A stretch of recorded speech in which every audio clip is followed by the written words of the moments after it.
Welcome to your 2027 Canyon Star front engine diesel walkthrough in floor plan model 3947. If you come up here in the front, we'll start right here at the leveling pad. The equalizer leveling system is compatible through connections with Bluetooth.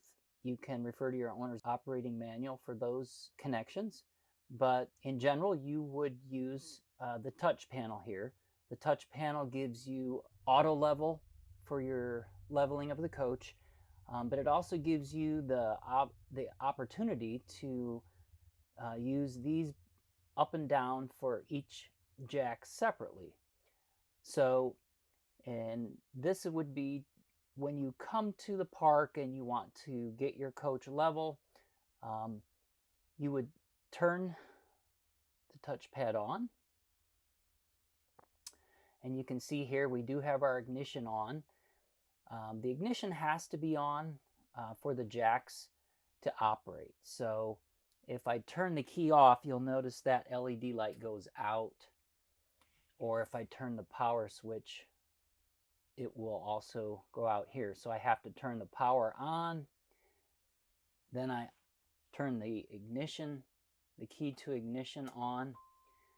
I don't need to start the coach. We can just turn the ignition on to level the coach. Now, obviously, you want to level the coach after you run the slide outs to the extended position. So leveling always happens after you deploy your slide outs. So the easiest way to level here would just be to hit the auto level. Once we turn the touchpad on and our key to ignition on, we just press the auto level button and you can hear the pump motor for the jacks running, the lights are flashing, and you can hear the jacks are extending. And you'll feel as the jacks touch the ground, you'll start to feel the coach move to the level position. So it will take a few minutes for the complete process for leveling. You can hear the tone of the jacks change a little bit as they get more weight put on them.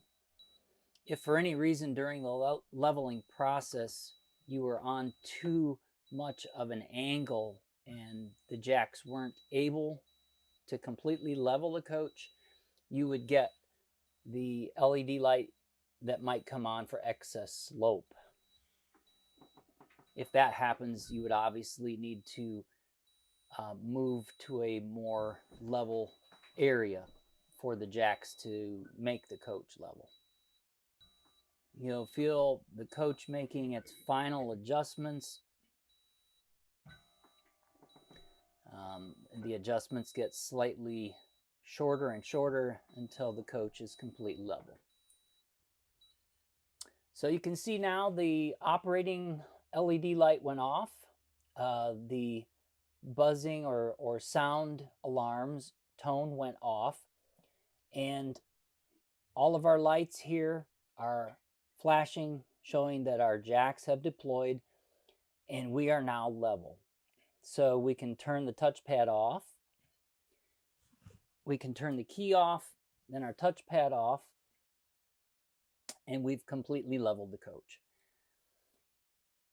The same can be done using the manual buttons, but the shortest easiest way to level is just hit the auto level button because it's all automatic and it's based on the leveling module that's located in the coach already, and it senses when the coach is level. So when we're ready to retract the jacks, we would do the same thing. We would turn our key on and then just simply hit all retract.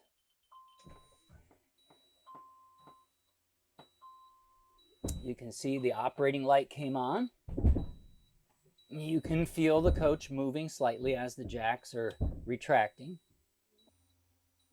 If at any time during the process you would see a low voltage light, or if you would see the engage park brake, you would have to engage the park brake, which is here. You have to pull it or have it engaged. Otherwise, that light will come on. But if you see a low voltage light, you'd want to check your batteries or your charging system, because these jacks operate off of a motor that's using 12-volt DC power. Okay, we have completed our retracting all of our jacks. Operating light is off. So now we can go ahead and start our engine if we were ready to move the coach, and turn our power off, and we're finished with the leveling. Just in front of the leveling system is our mirror adjustments. You want to make sure before you travel that your left and right mirrors are in a position where you can see to the rear and on the sides of the coach. If there's any frost or any moisture on the mirrors, we can turn the mirror heat on. The heater in the mirror will melt or dissipate the moisture or frost. Ice, if that's on, it's illuminated, and then the heat pad under the mirror is on, and we'll take care of that moisture. If you don't have any moisture or any issue with frost, ice, you can just leave that off. Once you've made your adjustments left, right, up and down to each mirror, left and right, put that adjustment knob in the center so that in case you inadvertently bump those, it won't change the settings that you made. In front of that, we have our cup holder, and we have our charging station for our phone here. Just set your phone there and it will charge. We have the headlights and marker lights on or automatic. So if we go to the left, then they are on automatically. 0 is off. That's just the marker lights, parking lights, and then the headlights on switch there.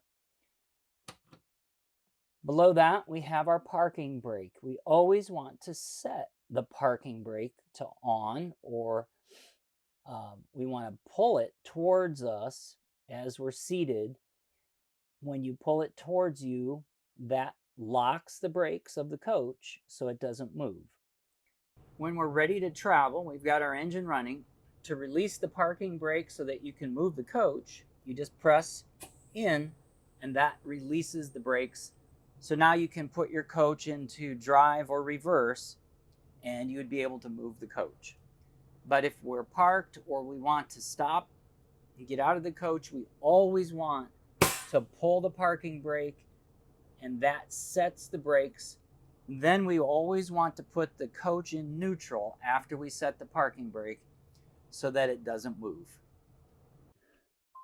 The lever just below the parking brake is the hood release for the front of the coach. So to release that hood, just pull back and that will release the front hood. Just below that, there's a pedal here. When you press down, now you can see my wheel wants to move automatically forward. It's got some spring tension so that moves out of your way. When you get into the driver's seat, you can move that, and you can adjust it, the tilt, wherever you like before you drive. Once you have it adjusted where you like, then you release your foot and it locks it into place. So press down, unlock, move to where you like, release, and it locks. Or you can press it and just move it all the way up out of your way when you exit the driver's seat. So just to, on our left turn signal here, we have additional controls for the headlights, for the wipers, and for the wiper wash. So wiper wash, just depress, push that in, and that will put your wipers into a wash cycle. You can adjust the speed of the wipers here. This is intermittent. here and off. Headlights here, if we have our headlights turned on, you can see there's an indicator of the bright lights or dim lights. So I can turn it on bright headlights or dim right there. Left signal, right turn signal. On the steering wheel, there's our cluster on the left. Our cluster is what you see here. The home screen, if you press the home screen, that's going to give your selection for what you can view on this glass dash. This, of course, is a Freightliner glass dash.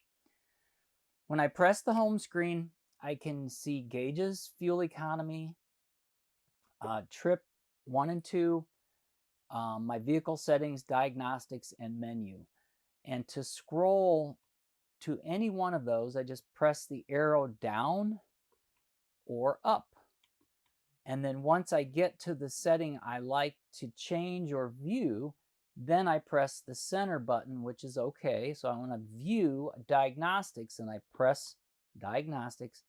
Now I can see faults, internal diagnostics, transmission, prognostics, system information. So which one of those I would like to view, then I again go moving the arrow. Let's say I wanted to look at the transmission.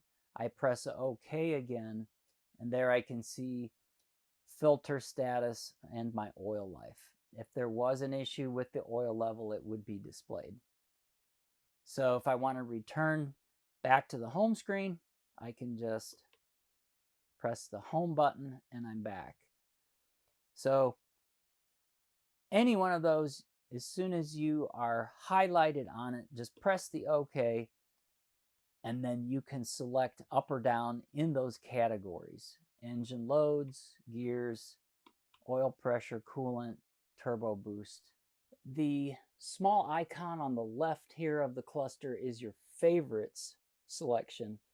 And if you press and hold that for 5 seconds in any one of these menus, then it pairs with that so that you can quickly press it and go back to that setting. In this case, I paired it with my Bluetooth so I could pair with my phone so I could make calls quickly. So it doesn't matter which screen you go to, as long as you're on that screen and you press that for 5 seconds, it pairs with that screen. So then no matter if you're at your home screen looking at any one of the other menus, if I decide, well, I want to pair my phone again, I can just press that button and I'm back to my Bluetooth pairing. Obviously, the center is your horn. And on the right side of the wheel is another cluster, which is for your setting your cruise control and canceling it. So to set my cruise control, you can see here, I don't have any RPMs, but the icon that you see here will appear if my engine is on and I'm running on the highway. I press that, and then I'll be able to set my speed or resume. If I want to cancel my cruise, just press the center button to cancel it. The small button on the right is for flashing my marker lights. So I can flash those marker lights. If my lights are on or off, they will flash. This is your telephone. If you've paired your phone with Bluetooth, like we were talking about here, if you pair your phone, then you'll be able to make a call here, hands-free, and then hang up. So this is how the glass dash looks when it's off, but as soon as you turn the ignition 1 click to the right without starting the engine, you'll be able to see the glass dash appears and all the icons are illuminated. And whenever you make an adjustment to the lights, turn signals, or other functions on the wheel, that icon will appear for what adjustments you just made. So again, we looked at the turn signal. or any of the other functions, they will come on. Starting at the left, you've got your RPM indicator. You've got your home screen. Obviously, this is where your home screen is at, and all your selections are made here. We can see here that our parking brake is on. We have no RPMs because the engine is off. Over on the left is our coolant temperature for our engine, our pounds per square inch for our oil pressure, trip meter, engine, fuel, which that's diesel, and it says ultra low sulfur diesel only. We have our distance to empty here, our battery voltage, our PSI indicator, front and rear, or 1 and 2. And as we talked about earlier, and whenever we make an adjustment or turn something on, like our headlights, we get the indication here. Moving over to the right side of the wheel, to turn the wheel, we would need to have the engine on to help assist. So if we turn our wheel just a little bit, we can see on the right side here, there's another adjustment for air brake and drive or reverse, and for shifting here, manual. So those adjustments are made here. You can see whenever I make an adjustment here,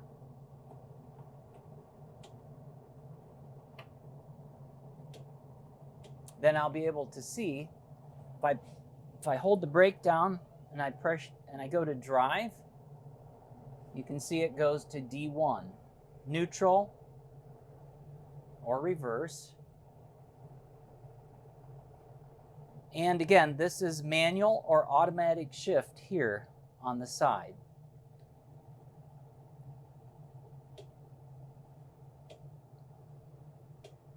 That's our engine brake and how much our brake is adjusted. We can make those adjustments for our engine brake right here. Just in front of the shift and brake lever on the right side of the wheel, there's your emergency hazards. So you can press that and they'll come on without the ignition key on. And just press it again to turn them off. So we've moved over here to the center of our dash, and you can see here we're scrolling through the menu.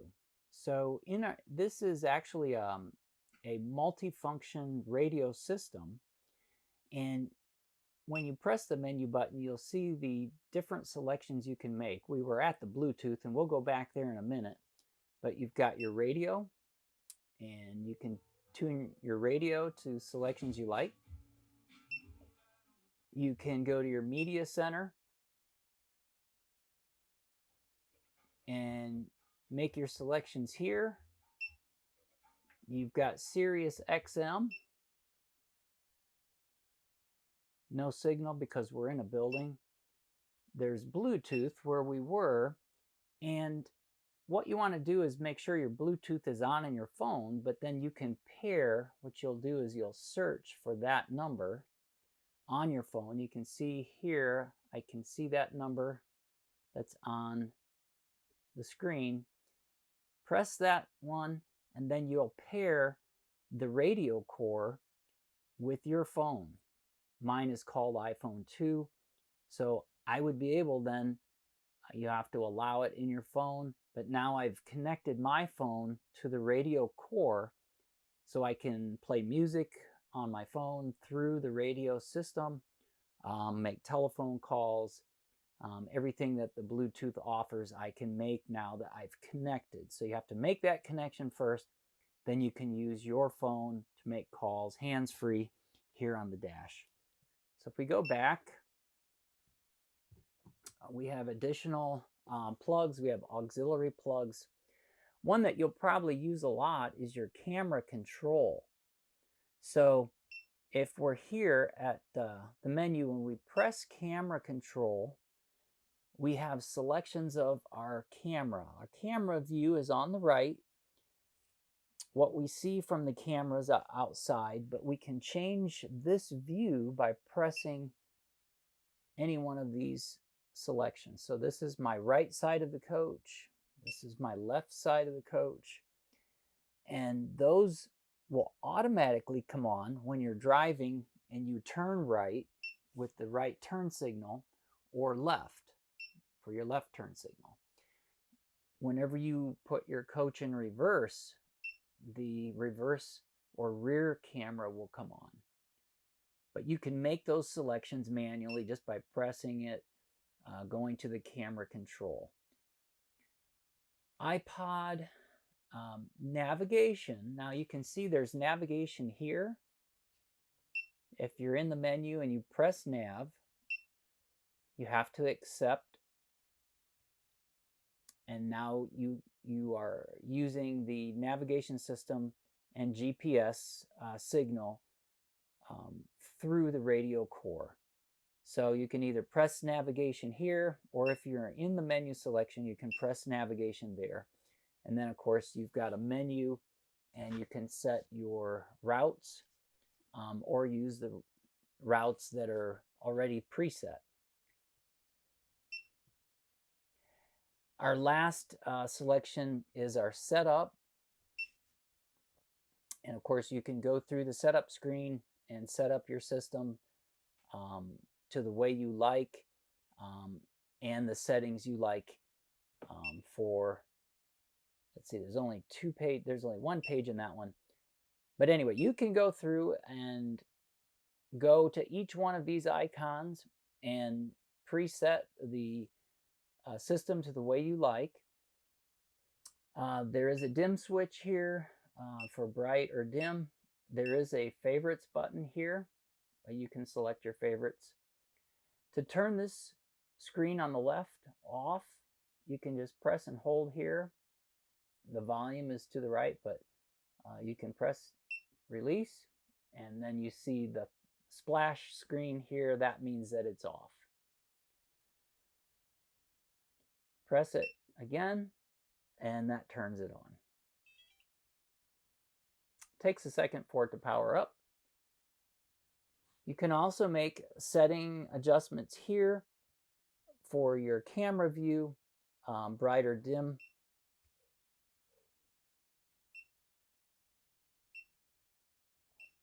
You can see it's changing, brighter, dimmer, contrast, color, and then there's off. So we've got dimming, brightness, and contrast, and color. And you can independently turn that screen off as well. Moving down here, you've got obviously your ignition key here. The first click is ignition on, and then when you turn it again, that's starting the engine. We have your overhead fans on, off, and low. You have to have your ignition on to hear that. So you can hear my fans in the overhead are on. Those are used to move the air in the front windshield area for defrosting. There's off in the center, or high fans at the top. I have my dome light above us. My visor is the shade in front of the night shade. Then you have your night shade here. If you'll notice, I've got the key ignition turned on.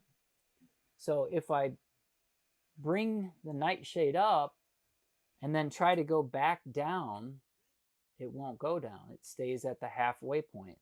That's a safety feature that Newmar builds in. So you have to have your key off, or ignition off, in order for you to move that shade all the way down. That's just in case you're driving and you have your key on. You don't want that shade to come down.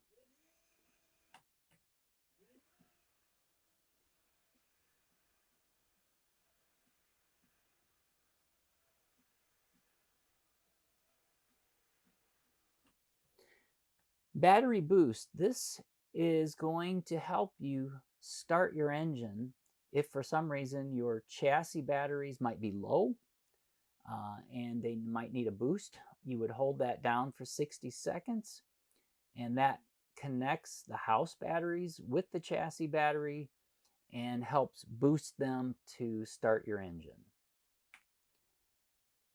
Just to the right of that, we have our generator start-stop switch.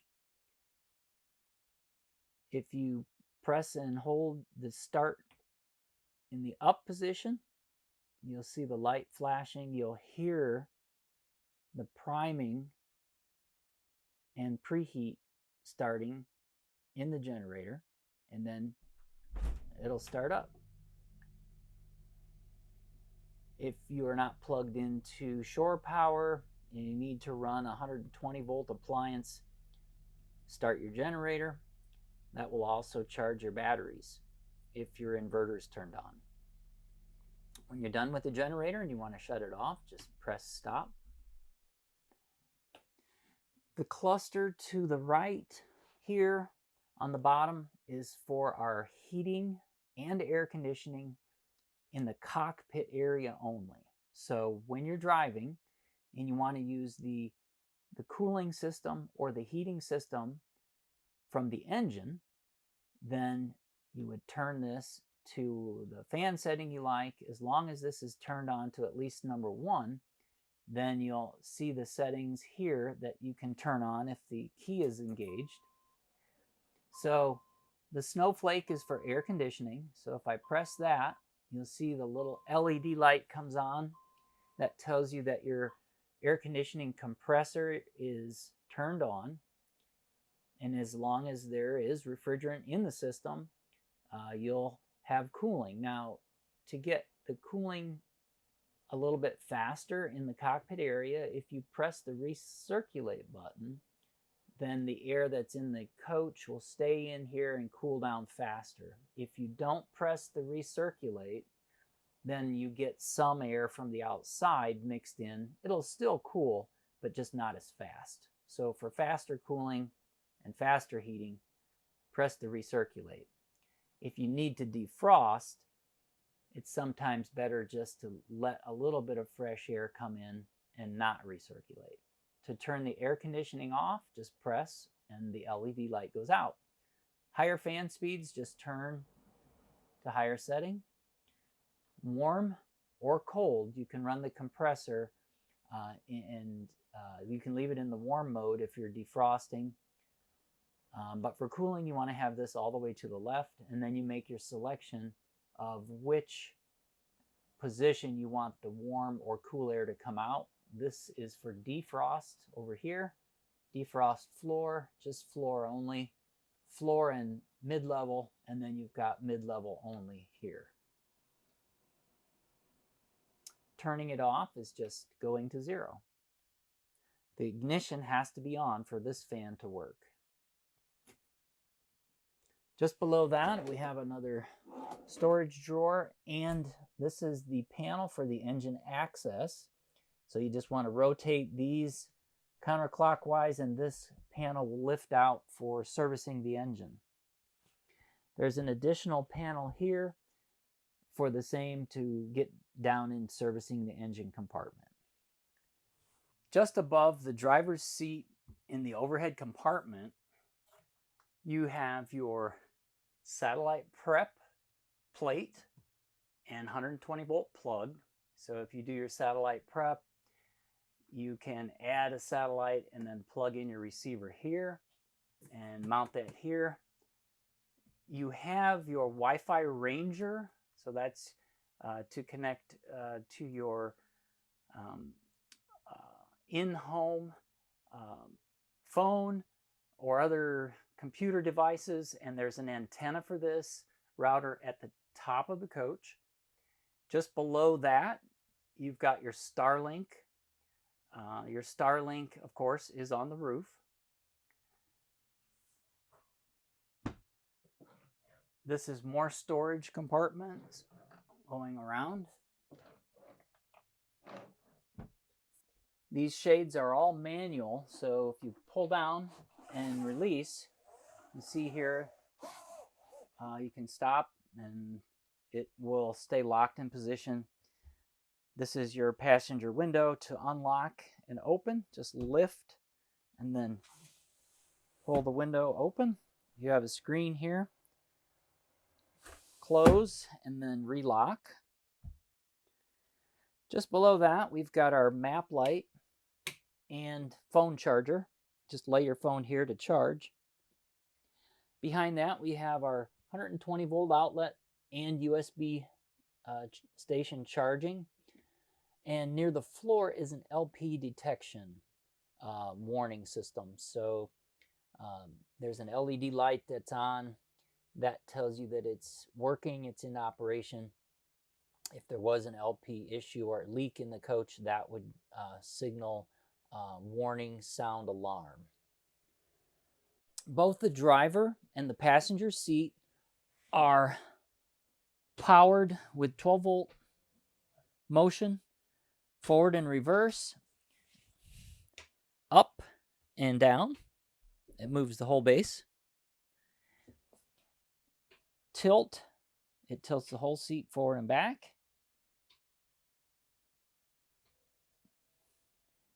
And there's a latching release for the entire seat to rotate towards the living room area. So as long as my seat back is forward enough, so if I want to make sure my seat is out of the way from the couch and the back is not going to hit, now I can release this lever and I'll be able to turn the entire seat over towards the living room area.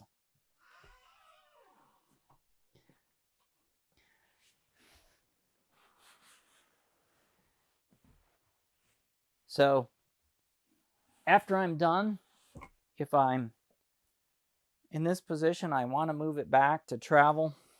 I just want to move the armrest back. As I rotate the seat around, it will automatically lock in the forward position once it's straight forward. You can feel it locked.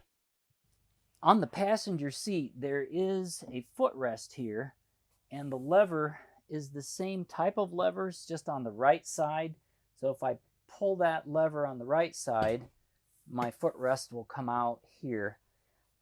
Obviously, there's not much room for the footrest to come out in this position, but if we had our seat rotated this way, then I could open the footrest out into the living room area.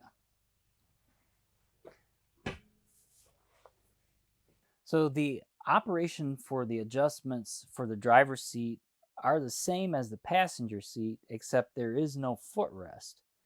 So we still have same forward and reverse tilt, and we have the release for our seat back. So on the left-hand side of the driver's seat only, there's a small rocker switch for the lumbar support.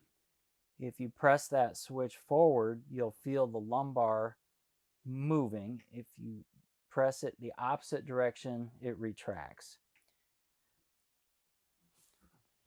There is a latch release here, so if we pull that, we can rotate this seat around towards the living room area. Once we move as far as we can to get forward of the wheel, we can just move our seat forward a little and then finish rotating around. When we're done with having the seat face the living room area, we just rotate it back this way.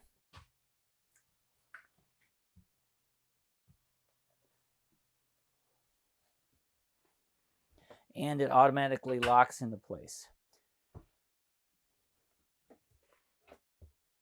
So we're at the theater seating area here in the living room, and above that we have our storage space.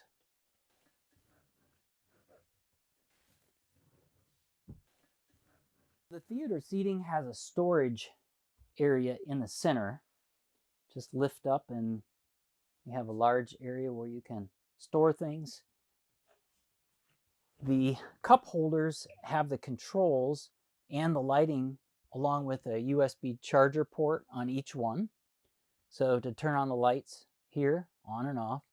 And then to extend the footrest and tilt the seat back, just press and hold till we get it where we want to adjust, and then to retract it is the button right beside it.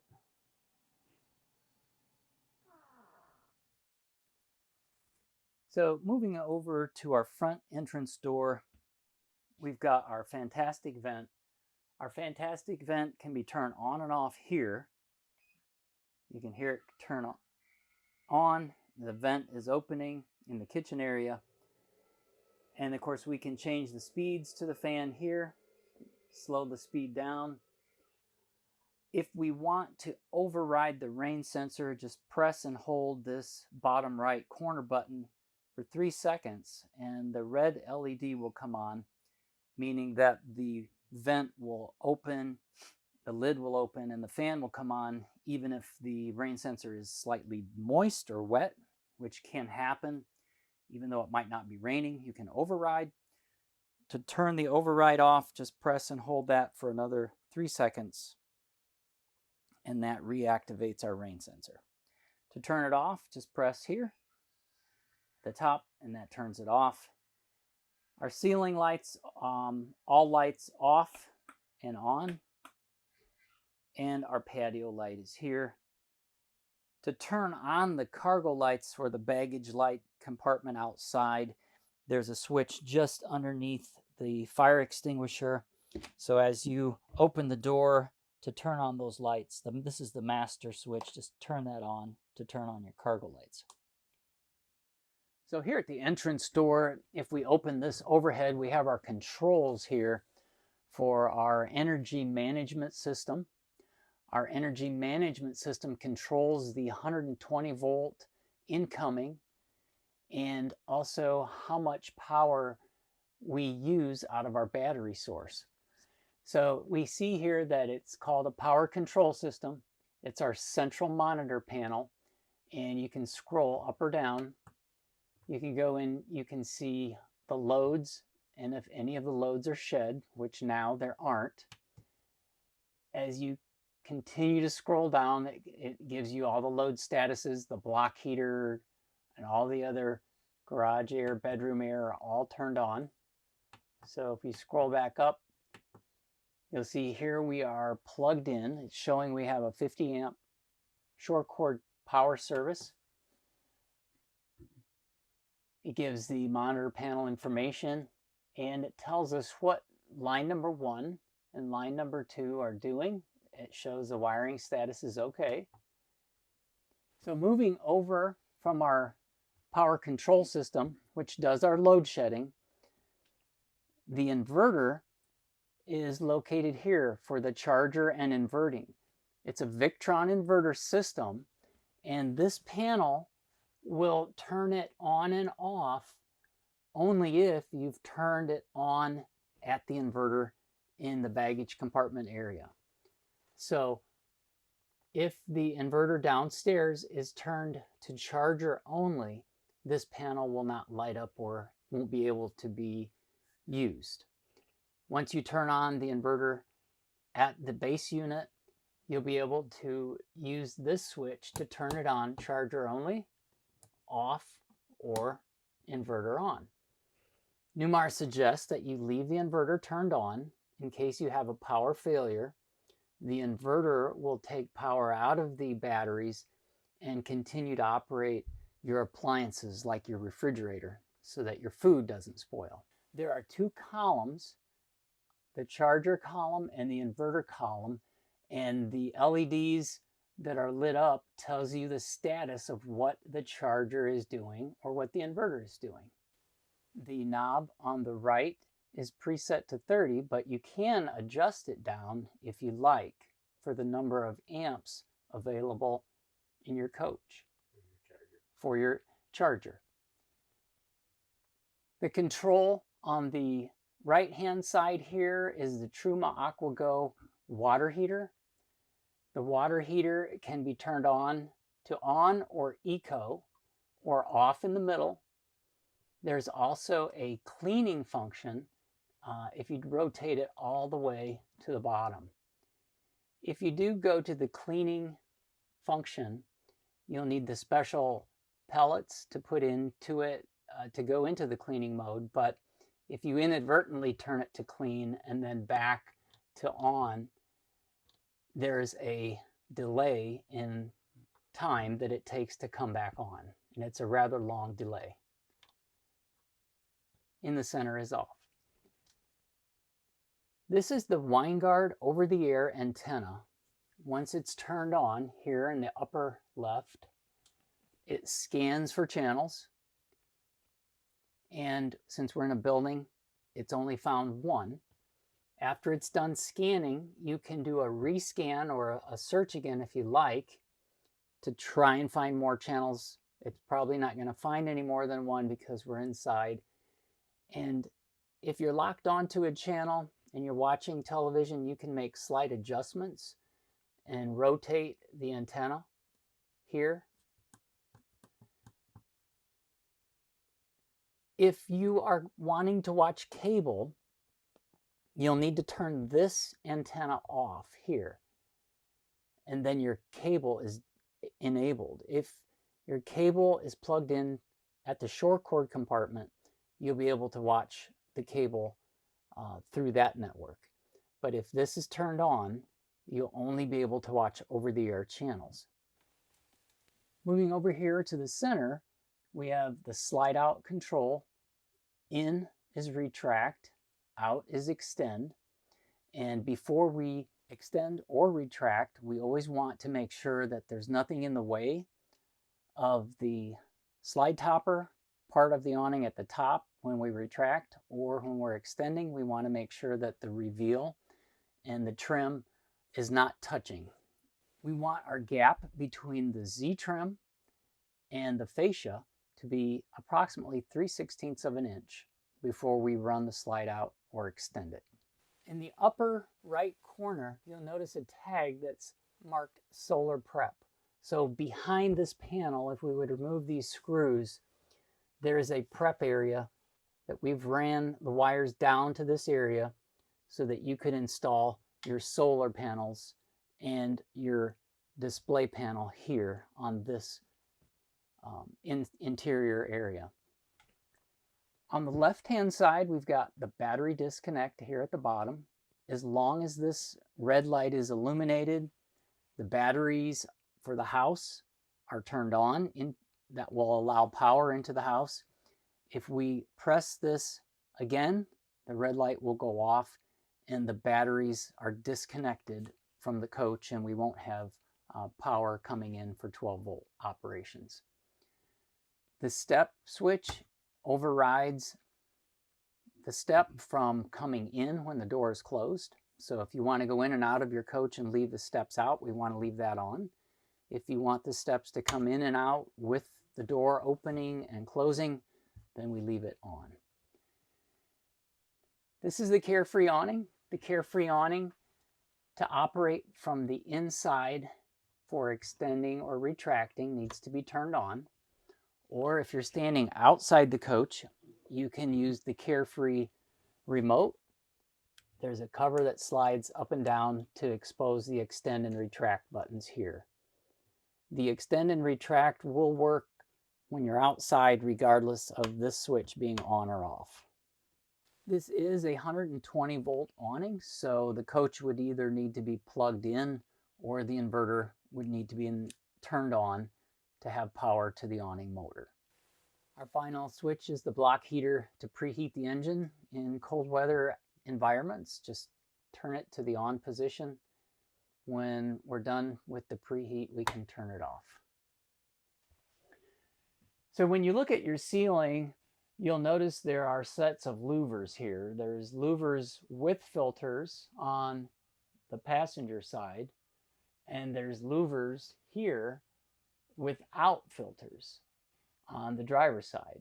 So the discharge air that's coming from the air conditioners or the rooftop heat pump air conditioners, they heat and cool. The air comes down here.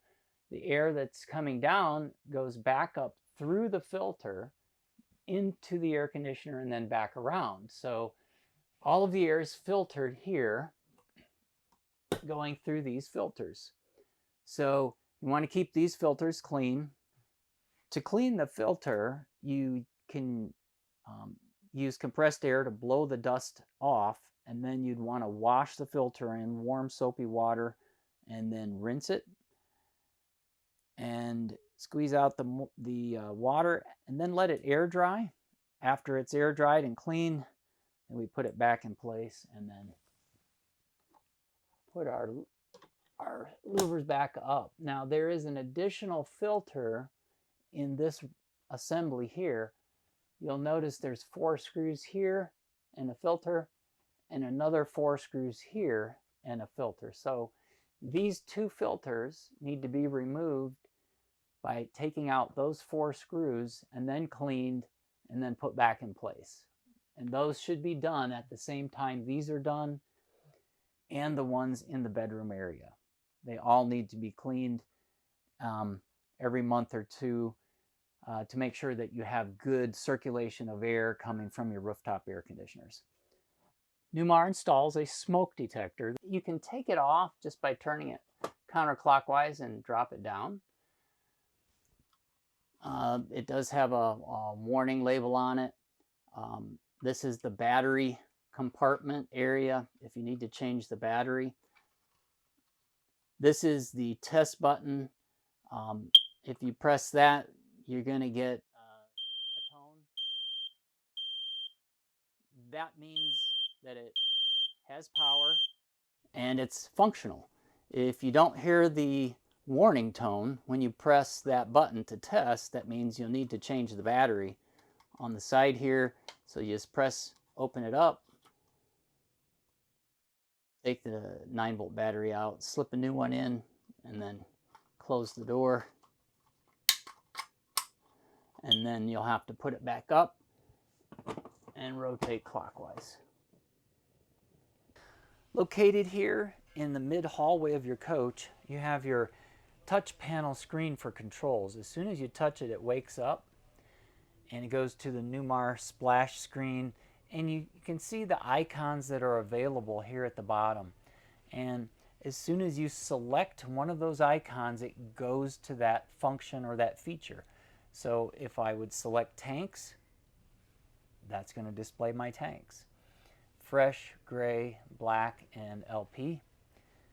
It also shows water pump and my lights, my lighting control. I can turn my lights on and off from here. If I go and select my AGS, I can do my setup for when I want my AGS to come on or when I want it to stay quiet and not turn on. If I go to my HVAC screen, I can see that I can turn on my heating and ventilation and my air conditioning in the living room or the bedroom. When I touch any one of these settings, it turns from gray to red. That means it's on. So if I want to have my heating or cooling system on, I have to press that on/off button and make it red, and then I can control the mode. So currently it's in the off mode, so if I would press it again, now it's in the air conditioning or cool mode. Auto mode means it selects furnace or air conditioning for you. All you have to do is set temperature. Heat pump is the rooftop air conditioner heat pump, and furnace is your LP furnace. And since the furnace, we had that on for a second, you saw the flame come on and the furnace was going to give us heat. When we are in the air conditioning mode, whether cool or heat pump, we can leave the fan in auto or we can set the fan on low. If you set the fan on low, it's going to continue to run. You can hear the fan just came on. So if I want the fan to cycle with the air conditioner, then I just leave it in auto. Then the fan comes on with the air conditioner or the heat pump. If I go to my setup screen, I'm in my settings for enabling programming, HVAC, temperatures. I can set my time, for instance, if I need to change my clock to a different time zone or the time was wrong. If you hit the back arrow, you can go back to settings here. I can set it programming or weekly. Going to the Bluetooth pair, if I get this app called the Newmar app, then I can connect my phone Bluetooth with pushing that button here. It's now in pairing. So this is flashing blue, and I would look at my phone and then it would be pairing with this app. When it pairs with the app and this touchpad control, it's going to be on Wi-Fi. The Wi-Fi is going to enable you to look at any one of these settings and you'll see this on your phone. So you'll be able to control all of these functions on your phone just like you would if you were on the touch panel here. Now there is a range around the coach and inside the coach, and it depends on the Wi-Fi strength, the Wi-Fi signal, and for pairing it relies on the Bluetooth. So refer to your owner's manual for more information on that. The lighting control is for all of the areas in the coach: stool room, bedroom, bath, kitchen. So if I press the kitchen, I can turn the lights on or off in the kitchen. Overhead lights. And the living room, all off, all on here. So again, you can scroll through and you have control over all these functions that you see the icons for here at the bottom of the screen. So we're in our dinette, and we're going to go over the cabinets and the operation of the Dream dinette. If we open this cabinet, we'll see we've got our connections for our satellite on the back with 120 volt outlets. The HDMI cables are labeled source, Blu-ray, and satellite. And of course, that's where you'd put your satellite receiver and plug it in and make your connection to your satellite. This is your Bose soundbar. It has a remote. This is our cabinet and our connections for our other AV TV operations here. You can see a small louvered plastic cover. That's our sensor for our room temperature. More storage here. And of course our lighting controls, additional GFC outlets with USB charging ports. To fold this dinette into a bed, there's a lever that you release here at the base. Once you turn that clockwise or down, then you need to remove the cushions.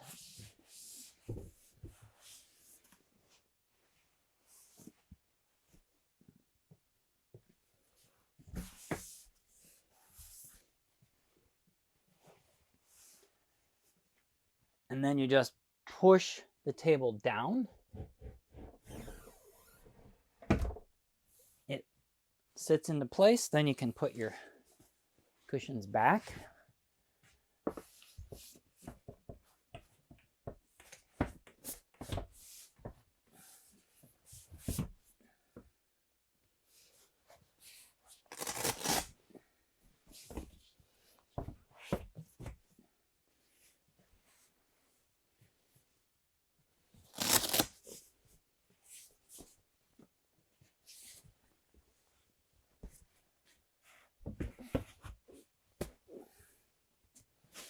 And then our center cushion, which is in the back bedroom, just bring it up and then slip it in place.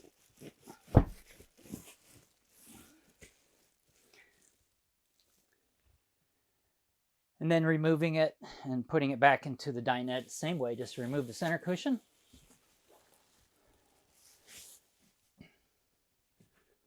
Have to move these out of the way to lift the table back up.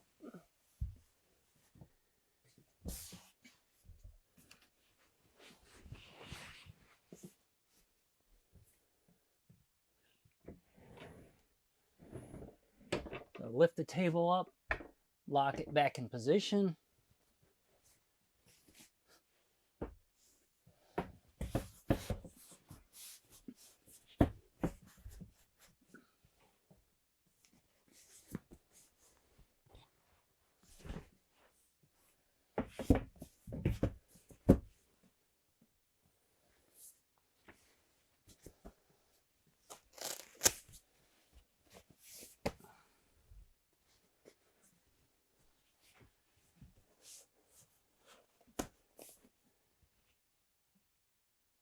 and you're ready for travel. With your television, you'll have a remote control. Before you watch the television over the air or cable, you'll have to scan for those channels. And we talked a little bit earlier about leaving the television antenna turned on to make the scan. So in the overhead above the door, you have to turn your WineGuard receiver on, and then you'll get the LEDs around it showing that it's on. Then you would turn your TV on to scan for channels. So to scan for a channel, you'd want to come over here to your three bars and go to Setting. Then press the center button and then scroll all the way to the right until you see all settings here. Then press it again. And now you get the selection here for broadcasting, and that's what you want to choose. So you go down, use your down arrow, and then press the center button to choose it. And you want to go into auto program. So again, center button to choose the auto program. And now you want to hit the start because you want to search and store channels. So pressing the center button again to start. And it's going to ask you which channels do you want to scan. And regardless of watching air or cable, you're going to have to scan for channels. So you can do air or cable, or you can do both. In this case, we're just going to do the air channels. So we're going to choose air by the center button again. And it goes through a scanning process, and it will tell us how many channels it finds. Now we're inside of a building, so the scan is probably not going to show too many channels. All right. No channels were found, obviously, because we're in the building. Now, if this would happen outside, you would have to scan again. When we're done scanning, we have our channels scanned. We can go back to the home page, and we can view live TV. Obviously, if we would have got any channels that would scan, we would see them now. If we go to source by moving over one arrow, we can choose the source that we want to watch. Obviously, we're on TV now, but if we wanted to watch any of the other Blu-ray or those others, we could watch by moving the arrow over to that selection and then pressing the center selection button. Currently, there are no Blu-ray receivers installed in the coach, but if you had those, then you could watch those items. So again, if you want to scan for cable, you have to turn the over-the-air WineGuard receiver off, and then you would scan for your cable channels to watch cable if you had part cable available. That part cable plug is outside, and I'll show you where that is a little bit later. But that has to be plugged in for you to watch cable, unless you're watching one of these other selections here. So we'll turn the TV off, and we'll move on to the next area. So we've moved back into the kitchen area, and we'll start with the overhead cabinets. Inside the cabinets, you'll notice that we've labeled certain notices and warnings, but we've included all of the coach information, VIN number, and gross vehicle weight information along with paint codes. This is your coach information packet, warranty registration. All of the files in this case will help you understand your coach, and the paperwork that's in here will help you get the warranty registration filed. So make sure that you go through here, fill out your warranty registration cards, and mail those in. All of your service bulletins are in here, along with your owner's operator's manual. In addition to the black manual paperwork is an additional one here with all of the Freightliner, owner's warranty, and chassis operator's information, along with your owner's manual from Cummins.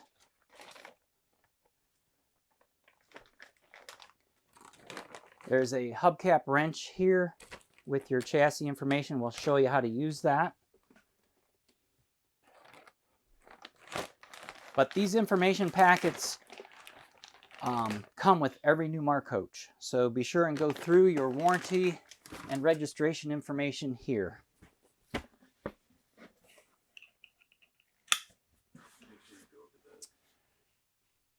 Up in this cabinet, you'll notice a cord, 120 volt outlet here. This needs to be plugged in to operate your microwave. Our sink has removable covers. Those can be stored over here.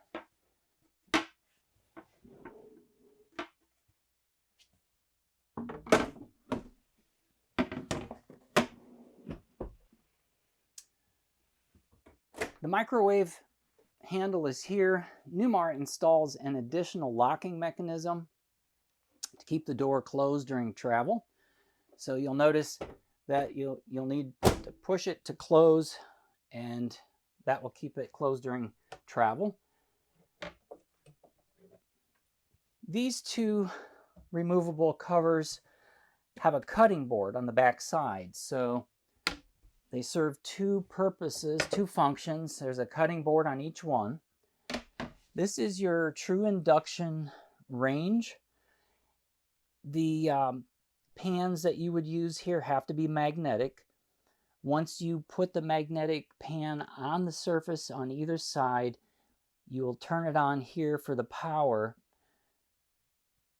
and then you make your adjustments here. If the pan is not magnetic, it won't sense there's a pan there, and this will automatically just shut off. To remove there, and then you can see it did shut off. So to remove this and use it outside, just grab a hold of each side, lift up, and you'll be able to unplug it right here and take it outside. So you can do cooking outside or inside, your choice.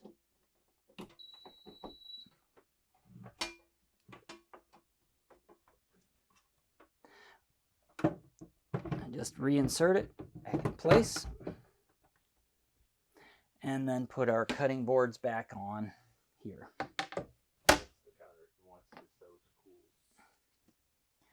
Yeah, you want to make sure that your stove top range is cool before you put these back in place.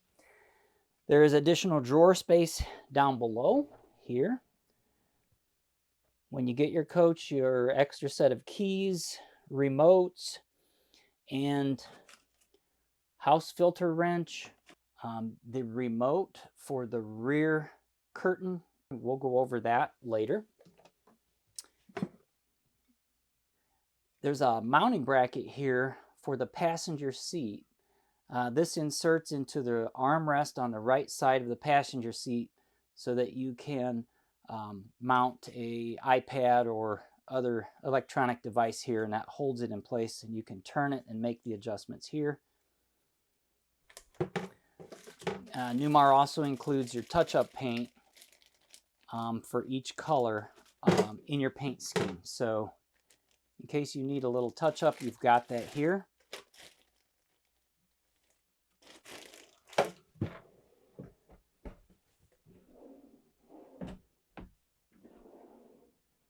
Those are our covers, sink covers, more drawer space here.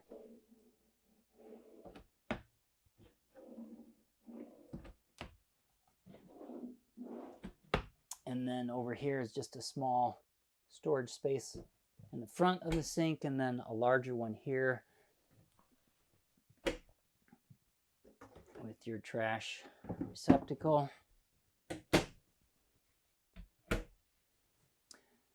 And there's a window here. It has dual crank openings for fresh air with screens on both sides. The microwave and the refrigerator are both whirlpool. To open the microwave, just reach on the right-hand side of the door, bottom, and open it here. All of the controls are touch controls here at the bottom. If you need to unplug this for any reason, the cord is on the inside back panel of this door. Moving over to the refrigerator, Newmar installs a secondary door lock. This lock keeps the doors from opening when you're traveling. So now the doors are locked, won't open. So left is lock, to the right is unlock. So if we want to unlock to the right, we can open these doors. We have an ice maker at the top, and the temperature control is on the back wall.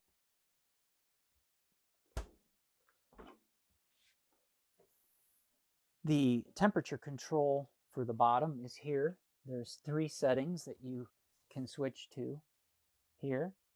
Just by pressing the temperature button, you can see it moved over to the coldest setting. To turn the refrigerator off or on, just press and hold that for 3 seconds or so, and the lights and LEDs will go out. We have our pantry here, our pantry cabinet doors. Just below those, we have our vacuum. Down is off, so you can sweep the floor here, lift it up, sweep in.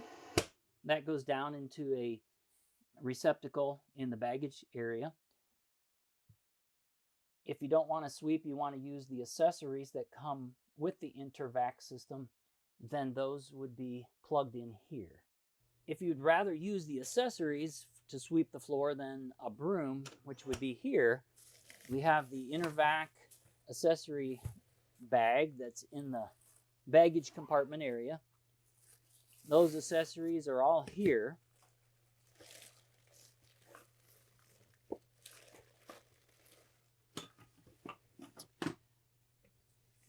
The hose would be inserted here. There is a warning here that tells you should have the dust or filter bag in the vacuum before you insert it. The same warning tag is here. So that would need to be removed first. So you want to remove your warning tag here.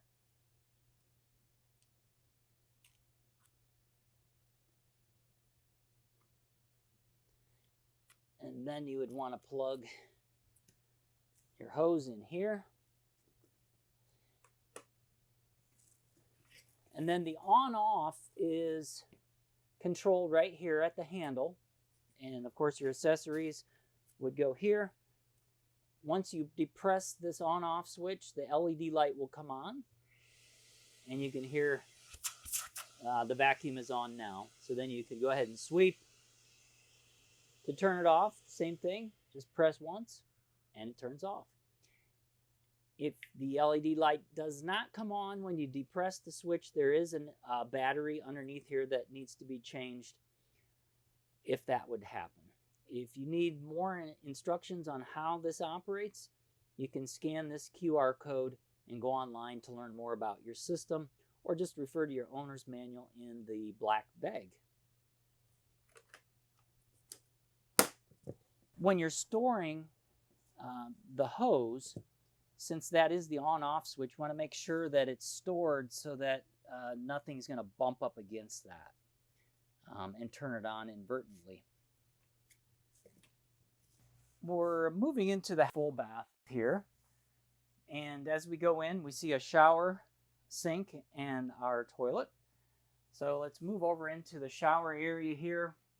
You can see that you can make the adjustment to either the handheld or the shower.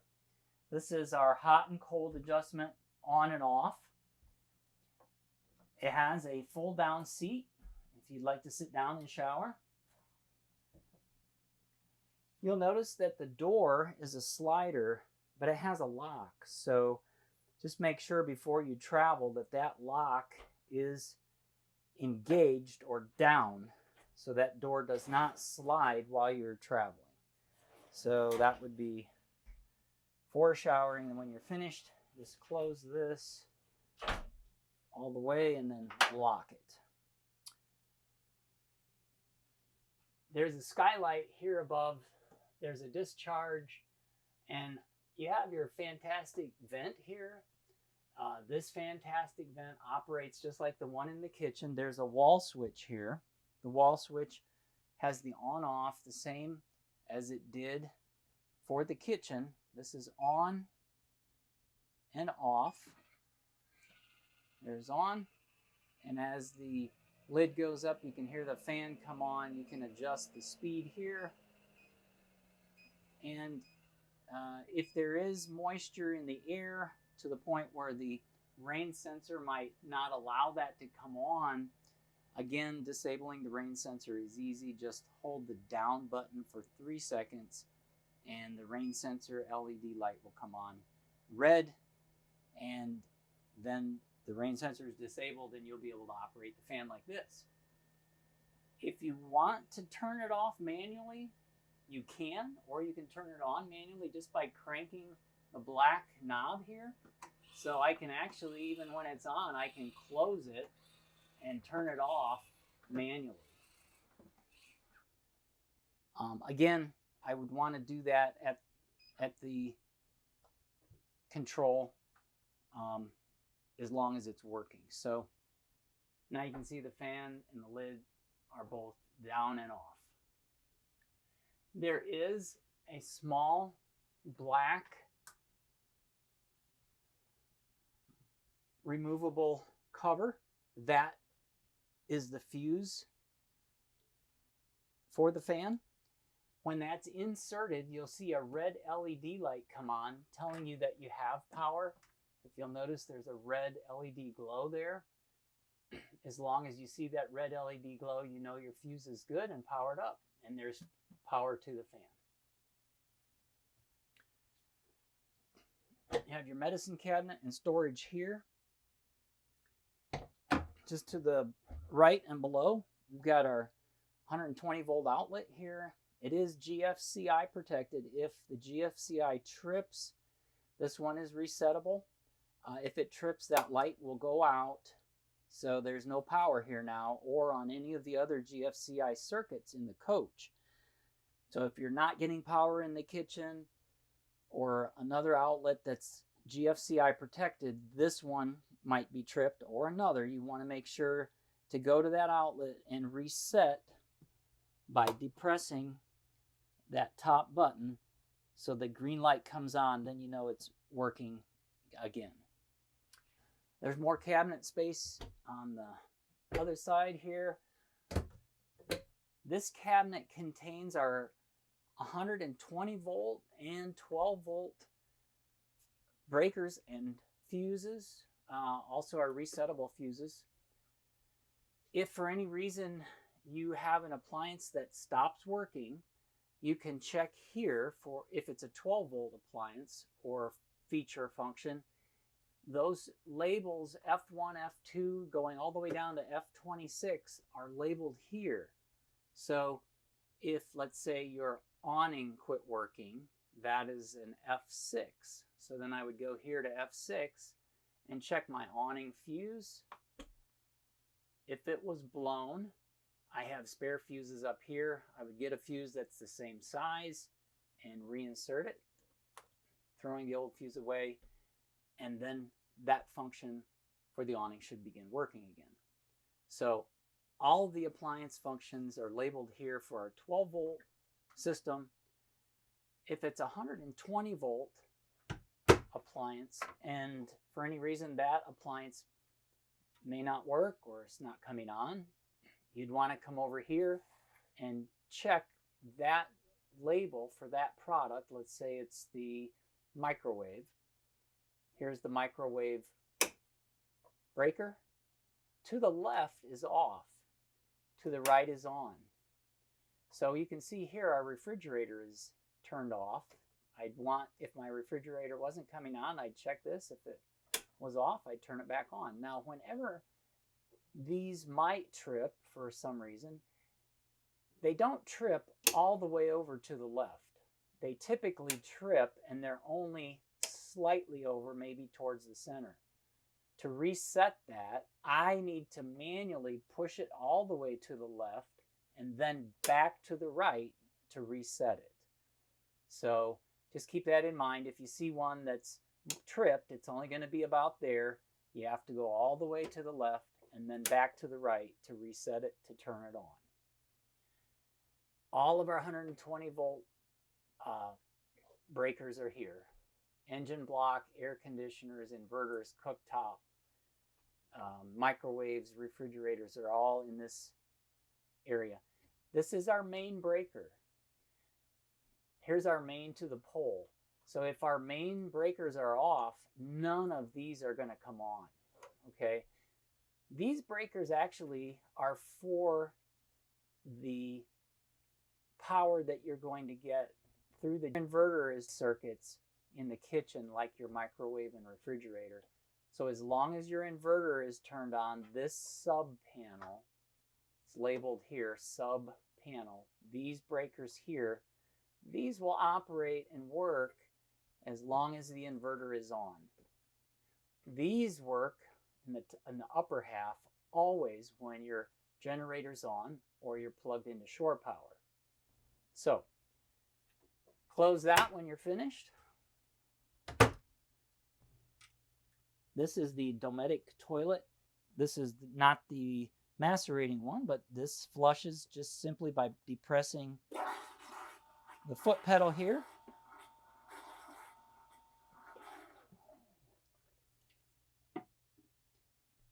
So as you enter the half bath, you can touch this panel, and these are all the controls that mirror the same controls that are on your big 10-inch panel. So I can go in here to the living room, kitchen, off-door side bedroom, ceiling lights, vanity lights, and if I touch any one of those, it's going to control those ceiling lights in that room. If I go to kitchen, it'll also control those. Bath, it's going to control the ceiling lights here in the bathroom. Just remember that if you want those to come on and they're gray, you have to press it and it turns red to come on. So that's same with all lights on, all lights off. This is the master. There's a home position here. This will tell you what your tank levels are. Or we can control our AGS or our HVAC in the same way that the large panel does. So we can go through and we can turn on living room or bedroom air conditioning or heat. Just remember that if we turn the on-off switch to the bedroom or the living room, it turns it on when it's red. So you have to have that red before you make your adjustments to your temperature, and that will control your heating and cooling. So if we go back to the home screen, you can choose either one. These are our tank levels. We can turn our water pump on just by pressing the water pump button. Our automatic generator start, we can turn that on, but we have to press the on button for our AGS to come on and work. When any of these are highlighted red, that means that those functions are on.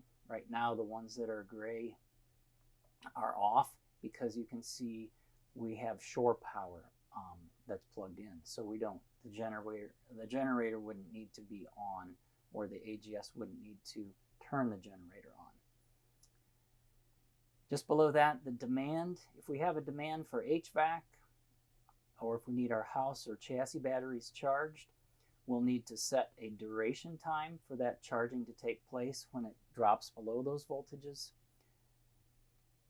If we need to set quiet time, we just go in here and we can set our quiet time up by going to setup, and now we can set our quiet time from whatever hour to whatever hour, AM to PM. So we'll go back to our home screen. If you need to set the time of the day, you'll have to go into the HVAC setting screen, which is here. So you'll press the HVAC. Once you're in the HVAC screen, go to Setup here, and then you can go to Set Time. So we can set the time of day here and the date in case it's off for when you start using your panels. So once you set that, you can go either to the home screen or scroll back. There's other settings you can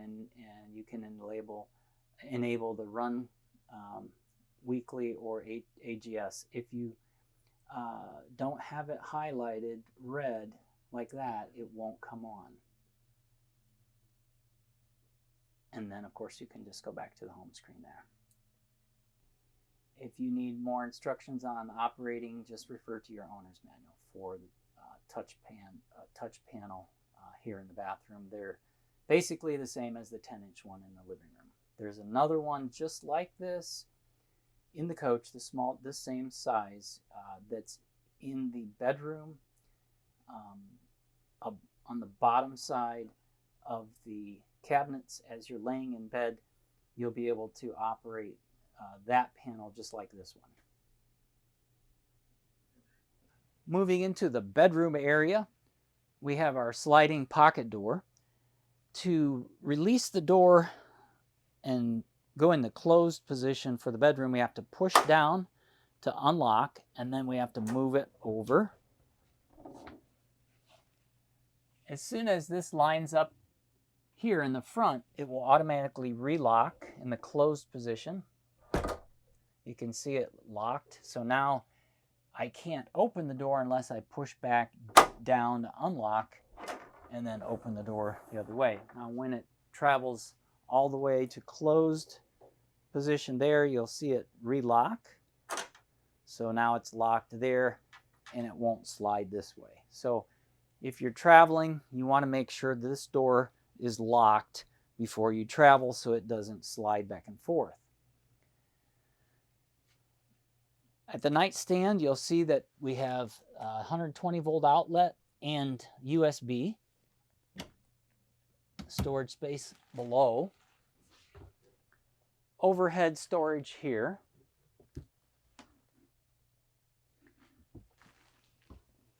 There is a 120 volt outlet in the back wall there. The shades on both windows on either side are manual, and they have a window that's a slider window. So you can open and close that window here and then lock.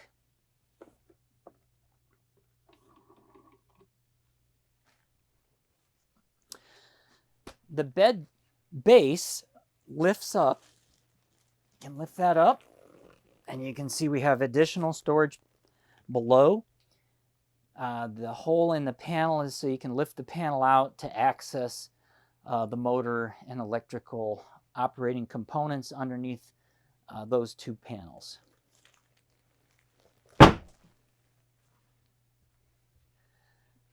The nightstand on this side of the bed is the same as that one. It has the 120 volt outlet and USB plug-in. Here you have your temperature control for the rear zone and your speaker controls for the two speakers on the ceiling. And you want to hear that, what's playing on the radio in the back here in the bedroom. Just turn these speakers on or off, or you can have one or the other on. You can choose if you want one or two. Above we have the same type of filtration for our air conditioning and heat pump. We want to make sure and have those removed the same way. Keep these filters clean, and then after they're clean, just put them back in place. Those louvers lock. You shouldn't really need to do anything with the ones on the driver's side. That's just your discharge cool air and or discharge warm air, depending on what mode you have the air conditioner and heat pump or cool. In the center of the room, we have our CO2 detector. You can test it similar to the smoke detector in the front of the coach. Just press and hold the center button. and you get the warning sound, and you get the LED light flashes. That tells you that your battery's good and that it would sound in an alarm for CO2. If you don't get the sound or the light, just slightly squeeze it, pull down, and replace the 9-volt battery.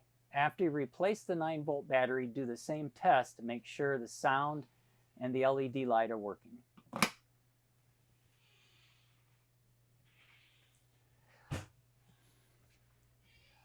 We have our wardrobe space here.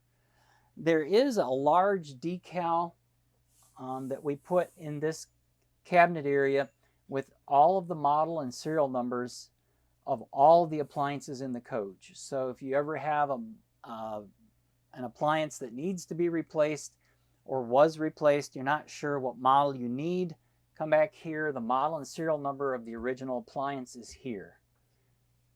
There's an additional outlet there. That's plugged in over here to our television. Just below the TV, we have a cabinet here that's another AV or audiovisual cabinet where we could put our satellite receiver, and our satellite hookup is here, along with 120 volt outlet for the receiver in that compartment. More drawer space here and below. And on the wall we have our lighting control, again for ceiling, dresser, accent, high and low. And we have our slide out control in and out for the bedroom slide.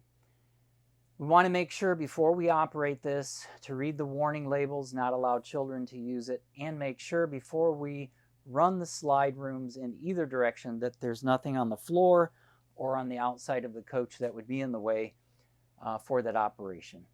These are not a momentary switch. You have to hold the position of the switch out until it's all the way extended or in until it's all the way retracted.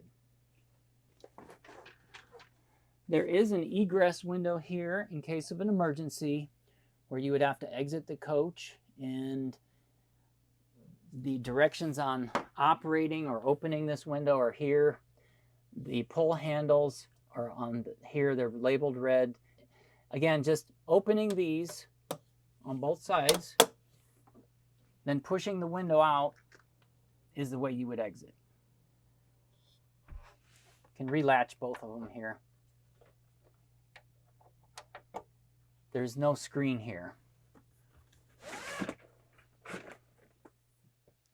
Okay, so we're at the front of the coach here, and we're going to demonstrate the lighting on the coach.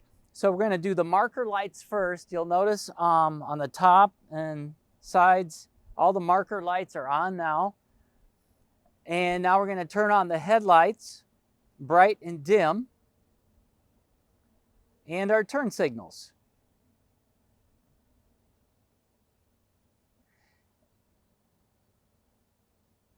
All right, as we move over, you'll see that we have the hood has a release inside. We'll show you later, but the latch is released. So after you release that, you just lift up on the hood, and there's a prop rod here. So you just pull the prop rod down and insert here, and that locks it in place. So you'll notice here, starting on the driver's side, you've got your wiper washer fluid. As you work your way over here at the top, you've got your oil transmission fluid, oil fill and oil dipstick, and your engine coolant. You want to make sure that your engine coolant stays within the min and max level for cold and minimum here. You don't want to add any fluid if the engine's been started or warm. You want to wait till it's completely cooled off to add any fluid. You'll notice here, this is our charging port for our refrigerant, for our air conditioning in the cab. Just beside that, we have a gauge that measures the amount of vacuum that's going through the air filter. So if that is in the red range, we want to change the air filter. This is, of course, the intake for that filter. This is a front engine diesel. You'll notice here it says air filter service instructions. They're written here. This is the air distribution box for the HVAC system in the front of the coach. You also have the amount of charge for the refrigerant here.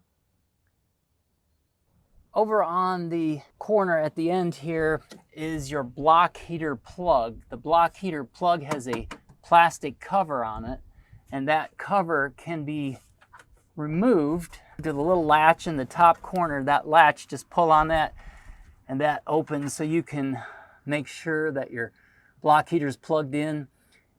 This is the cord for your block heater. You got to make sure that's a 110 volt plug. You want to make sure that's in, and then you can close that cover just like that. So when you're done servicing in the front, just release the prop rod here and lock it in place and close. We're at the front passenger corner of your coach, and you'll see there's a rear view camera, and this is for when you turn your right turn signal on. That gives you the view for this side of the coach, so that you can make sure that there's nothing in your lane when you turn. There's one on the opposite side as well for when you're turning towards the driver's side. This mirror has an adjustment here. If you need to make a big adjustment on the mirror, you can loosen these 3 Allen screws, and you can tilt your mirror or turn it. All the way up at the top, you'll notice an awning that goes all the way down. There's an awning remote here for open and close. So press B for open, and if you press it again,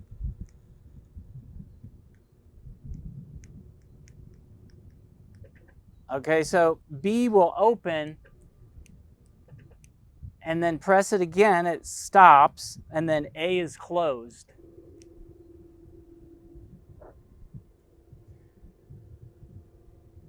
To turn on the LEDs, there's a switch on the inside. So that's your remote for your awning. There's a sliding cover here that you can push up to block the buttons so you don't inadvertently press them. So you can put that on your keychain. We're at the end of the awning, and you'll notice there's a sensor here at the end. And what that is if there's a lot of motion from wind, this will sense that motion and turns the retract on for the motor so that the awning stows and doesn't stay out when it's a windy day. So just to simulate that, I'll go ahead and grab the end of the awning and move it, and the shake sensor will know that there's simulated wind and should retract the awning. So you can see just that motion there, and the awning is going to retract automatically. So if you weren't around and the wind kicked up and the awning started to move, it would automatically retract. They don't recommend that you leave your awning out in windy conditions or rain because the rain, even though most of it will come off, makes the fabric heavier, and in a downpour it may be too much weight, and then it would not hold up with the arms. So if it's going to rain or it's going to be really windy, it's best to just retract your awning. Of course, we've got your slider window. Your front tire has the air pressure instructions for the amount of inflation right on the tire. Going back to our first compartment, we have our LP tank. You'll notice that there is no enclosed compartment for the LP tank. That's just for safety. The LP tank has its own regulator. It's the house regulator underneath this cover. So if any adjustments need to be made to the regulator, they're underneath this cover. You'll have to loosen these 2 bolts here to get access to that. This is the valve that turns it on and off. So if you happen to smell LP, you want to make sure to come out here and turn it clockwise to turn the LP off. There's a gauge here. This gauge is connected to the inside panel, so it should read the same whether it's a half a tank here. It should be a half a tank on the inside display panel. This is the fill port, and this is the fill port stop. So these 2 valves are operated when the tank is being filled. Our next compartment has a lock on it and an interior light here for on and off. There's a panel on the back here with an ABS cover. So we take that off, we'll notice that all of the fuses that you can see are labeled here, along with our battery disconnect and our charge bridge solenoid. Some of the fuses are replaceable style like these. Some are resettable fuses like these. So if at any time, for instance, your entrance or entry step wasn't working, you would go to F7 and you would check F7 fuse, which is right here, and make sure that it's working, or that it's on, or it's inserted. If it's inserted but it's not working, you can pull the fuse out, check it, make sure that it's good. If it's not, you'll need to replace it. Just going from the top left to the right, this is the battery disconnect, which disconnects the house batteries from the coach. This is the charge bridge solenoid. And these are our 2 fuse panels that are labeled here. This is our bidirectional isolator relay. It connects our batteries together from the house and the chassis, so one can help charge the other. There's 2 small labels on these 2 fuse holders.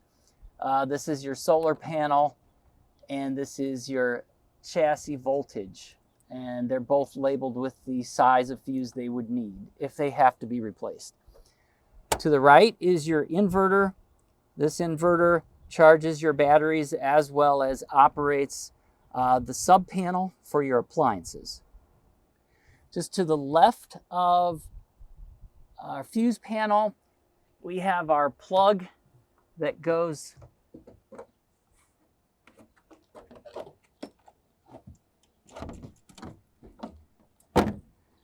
up to our TV.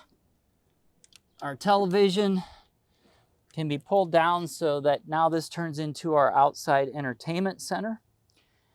The TV has an adjustable arm. You can grab a hold of the arm and pull it out and adjust or tilt to the left or right. You have your radio. Your radio here can be turned on and off and be paired with Bluetooth. Of course, this is your volume and your tuning here, and your selection for band. This is your on and off here on the top left. So when you're finished here, just turn that off. There is also a USB port here. You can just close this, and there's a magnet here on the back side of the arm.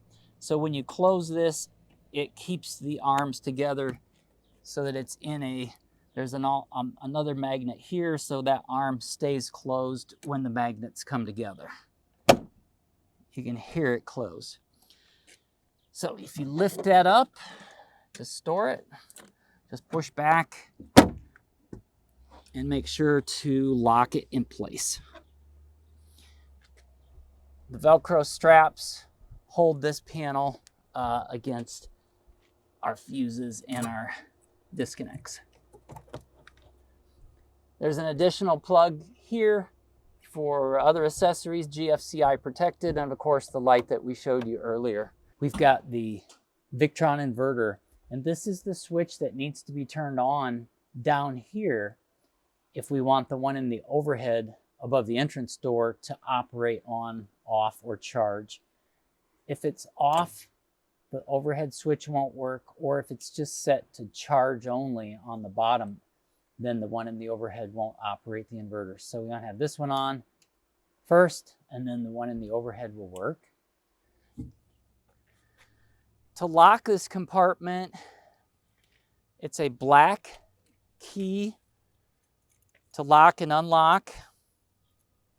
There's a number here. The number is 415. Just match the number to the key, 415. And then I can close it. Close it and lock this compartment.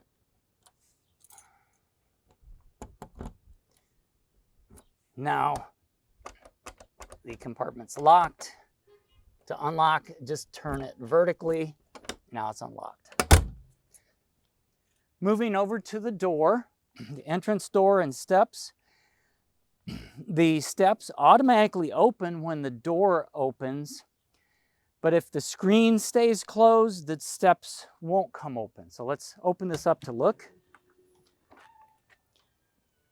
So our screen door, if we would pull it away from the main entrance door, there's a magnet here, but we can pull that. If we close that, you can see the steps will also close. If you want the steps to stay out, there's a step override switch, which I'll turn on. And once I press that in the overhead, the steps will no longer activate when the screen door closes. So now they stay out. So this is you'd want to have that on so that the steps don't keep going in and out as you go out in and out of your coach. To lock and unlock the door, you can do it manually here and with the keys. There's numbers on the keys as well. So if we just pair the right key with our lock, we can unlock or lock here or at the bottom one here.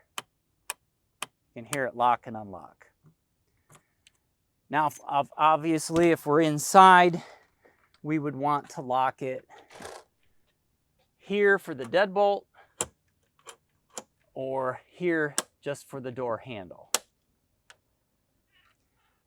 This red lock is just for the screen, so once the screen closes, we can lock the screen door if we'd like. That's unlock, so you can open the screen, and then the magnet keeps the screen against the door. There's a panel here, so you can close this panel after you open the screen or close it. There is a blind here, so you can get fresh air in, or you can block the sunlight with that screen and keep your coach bug proof when you close this door or the screen door. There's a speaker here that's connected to our outside entertainment center.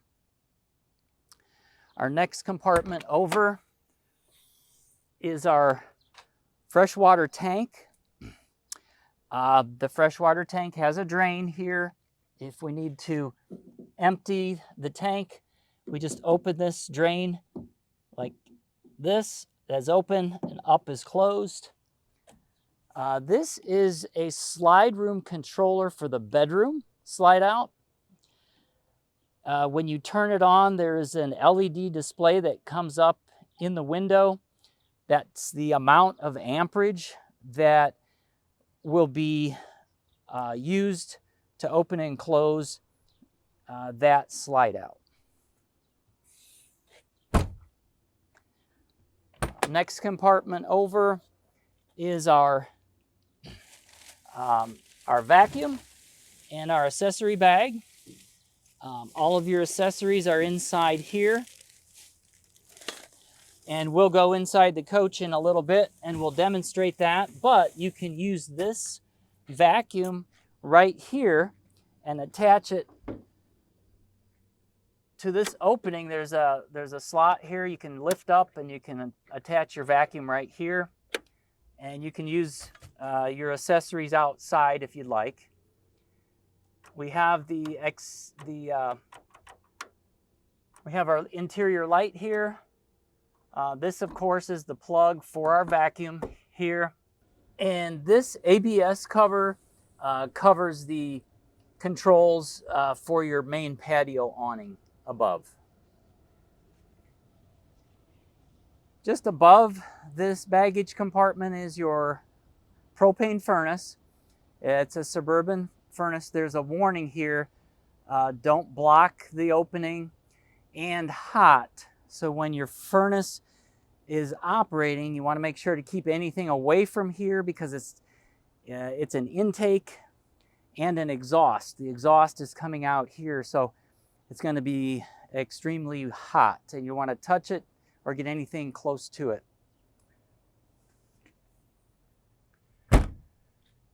We have a marker light here. Of course, we have our slide for the bedroom is open now. There's an access panel underneath that you can access the motor for the slide room, and it's an electric motor. This is another storage compartment with your tank heat plugged in here for your tank heaters. The tank heaters have to have a small amount of fluid in them in order for them to operate. We'll refer to your owner's manual for the amount, but if the tanks are empty, the tank heater won't come on. This is an additional plug, GFCI and interior light. So moving back past our slide out, we have our rear entrance door. The rear entrance door and handle are the same as the front, with the steps that open and close when you open the door. And of course, this is the entrance to our toy hauler area. Everything is the same as far as the door locks, handle, screen, and blinds, and step override switch. So if we want to override the steps to make sure they stay out. So if we want to override the steps, the step override switch is just inside the door, not in the overhead.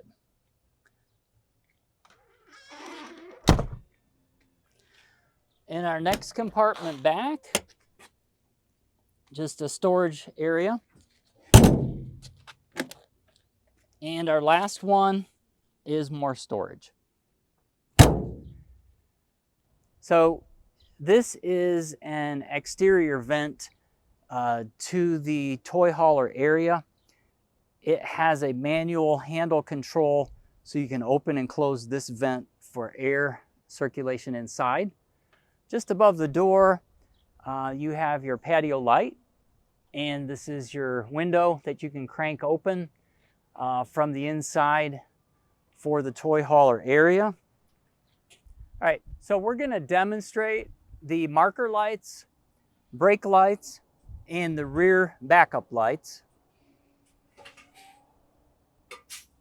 So that's the brake lights on.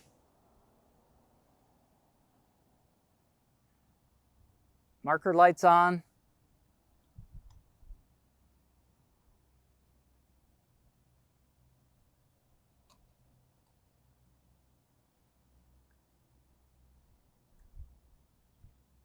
Turn signal left, turn signal right.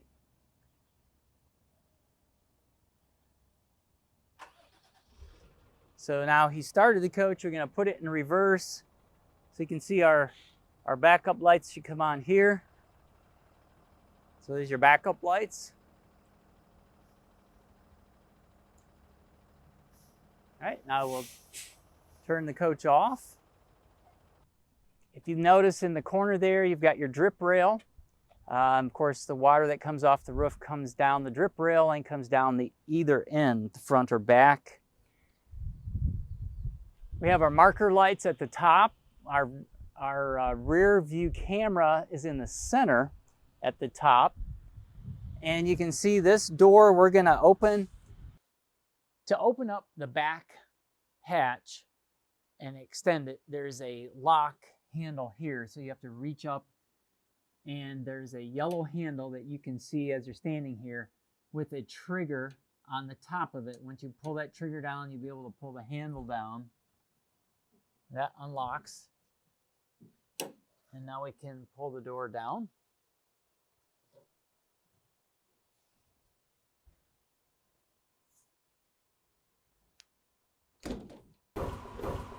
After we get the door extended down or level, the railing can be moved up and will surround the deck. So you'll have to loosen these two straps in the back and the front, then lift up.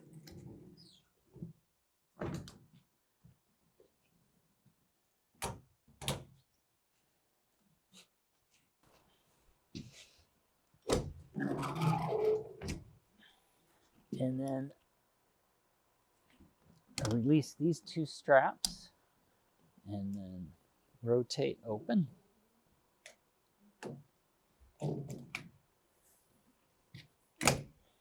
And lock. Next, you want to put your stairs here, and they connect in these two slots.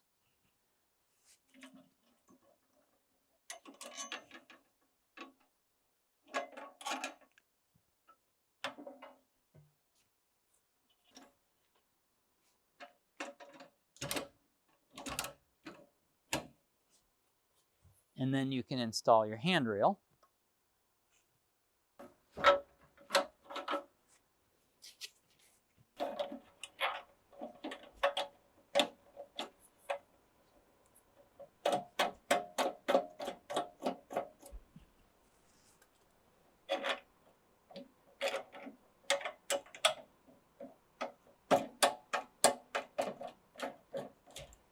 And tighten.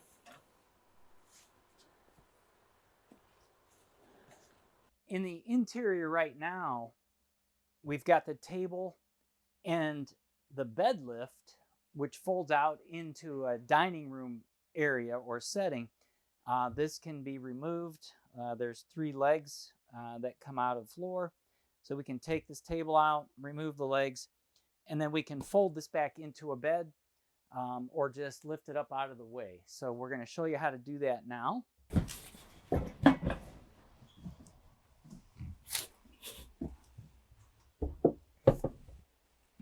So these are installed with 3 locking pins. So you just turn it until it goes in, turn it to lock, and then tighten it here. So just the reverse of that. Now the leg is tight. So to unlock your legs, you just rotate counterclockwise. Then you can unlock and remove. All 3 legs are the same. After you put the leg, or take the leg out, you want to put these caps back on, and that covers the whole opening. So if you're going to use this as a sofa, you'd want to use the support leg. So moving that support leg down to the center, there's an unlock pin on the back. So just press the unlock pin and rotate it down. Then when it's in the center, you'll hear it lock back into place. So there you're locked. And now you have the extra support for when you're using it as a dining table or sofa, or if you use it as a bed, when it's folded out this way, you can see the locking mechanism is here. So you press that, open it up, and you can see it locks back in to that hole. So now you're locked in place. Now you can use it as a bed. You'll need to do both sides the same. When you want to fold this back up, you just unlock that and it will lock back into place here. So that's set up as a couch now. But to lock this back up, just press on the tab back here. In this spot here, press on that. It'll unlock, and then just fold it up, and you can hear it click and lock back into place there. You've got two sets of bunks or beds here. If you want to just lower the one, you would leave the 4 pins in, which are here. All right, so I want to leave those in if I just want to lower one, the lower one down, and that switch is right here on the wall. So then I would just lower this down. But if I want to lower both of the bunks, then I want to pull all these 4 pins out of each one of the rails. So that's a rail, pull that pin, pull this one, and the other 2 on the other side.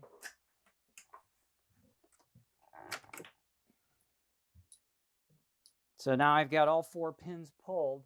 I can come over here to my wall lever and I can bring both beds down now.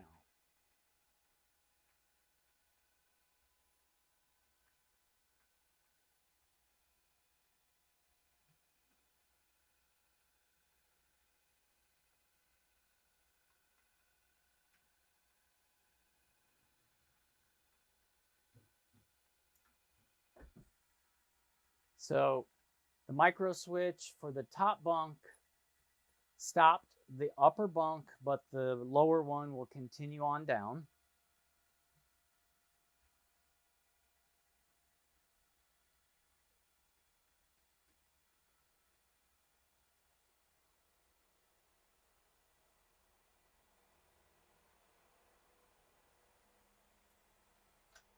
So now both the upper and the lower bunks are ready for sleeping. What you can do now is take the ladder and set your ladder up for the upper bunk here.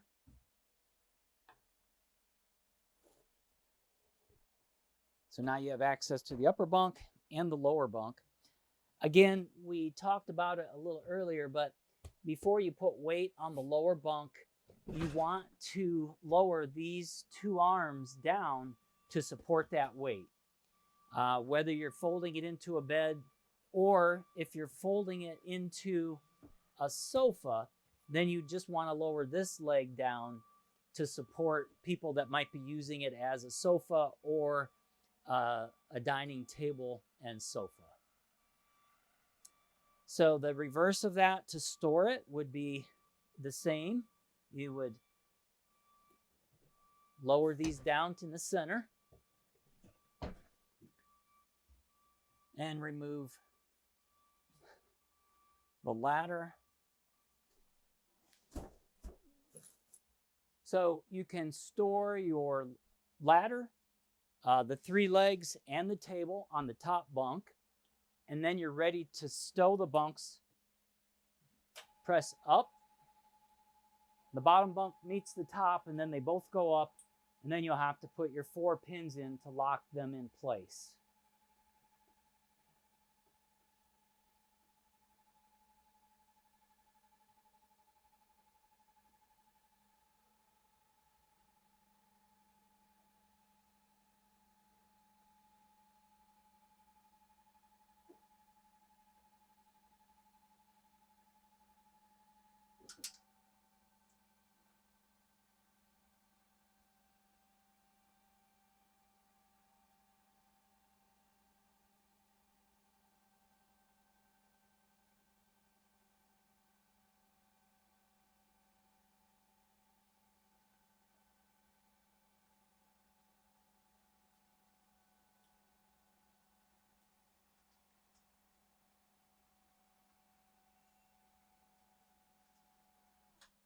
Okay, now we take our locking pins, since we're all the way up. So in the back here is an extra 120 volt outlet. Both windows have a window covering. This is an escape window, egress window. So in case you would have an emergency and need to escape, this is the window you'd want to go out of. Just release the red handles up and go out this way.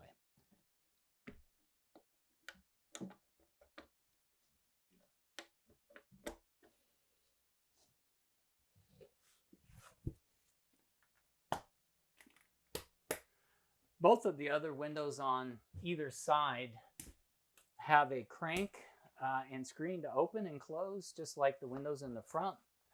Just open and close here for ventilation. Same with this window over here. If you need additional ventilation by not opening a window, this is the vent that you can open for air to come in without opening a window. It opens either way, front or back, and that allows airflow in this compartment. It has another one just like that up here. So open, closed, or open, closed. Another 120 volt outlet here. There is a dryer vent here if you installed a dryer in this area. There are smoke detectors on both sides of the ceiling here. They test the same way as the one in the front. Press and hold the center. You'll hear the tone. You can also see the LED light. If you don't see the LED light or hear the tone, pull that cover down and replace the 9-volt battery. The speakers here in the back are integrated into the sound system. And of course, the fantastic vent can be opened manually with the black bar. It is turning on and off here with the wall switch, just on and off the same way as the one in the bathroom. The temperature control for the heating and cooling, or HVAC. Below that, we've got our ceiling lights on and off and high and low. We have our bed lift up and down. The awning that's located in the back for in and out extension. Our patio lights have LED light strips right here by the door and in the back. The dinette lighting here under the bunk, or just above the bunk. The fuel pump switch to turn the fuel pump on. The fuel pump switch here is the master fuel pump switch. This one has to be turned on in order for the one that's located outside by the nozzle to be used. So this has to be on, then you can use the one on the outside. Our lights at the rear and our step switch to turn the steps off or to make them stay extended. We have a cabinet for storage, rear radio for playing with these speakers, television with remote in the kitchen. The remote is there, and our lighting control for the entire coach is here. That works in conjunction with our wall switches, so we can turn lights on and off from different locations, and that's the junction box for those controls. With more storage here, and of course our fire extinguisher if needed. There is a manual light switch here we can turn on and off, and our door to the front of the coach. So for your tie-down straps for stabilizing your cargo in this area, or your motorcycles, ATVs, whatever, these are your tie-downs, and they can be moved to any one of these locations forward and back. You just have to lift up and turn slightly and then slide it to unlock. And then you can put it into any location you like. Just put it into that location, push down, turn it slightly, move it into place, and now you're locked in that spot. Again, basically just lift, turn, slide, and move it where you want. You have a remote control for the screen on the back, up and down. Just press once and the screen will go all the way down. You can stop it at any point. and then continue on or go back up.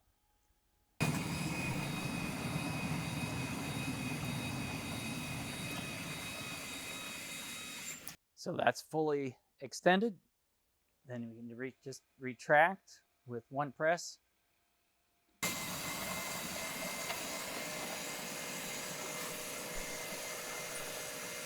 To store the patio back in place, we just want to release. Release the foot pedal lever. Put the two straps back on. And then lift and then lower it down.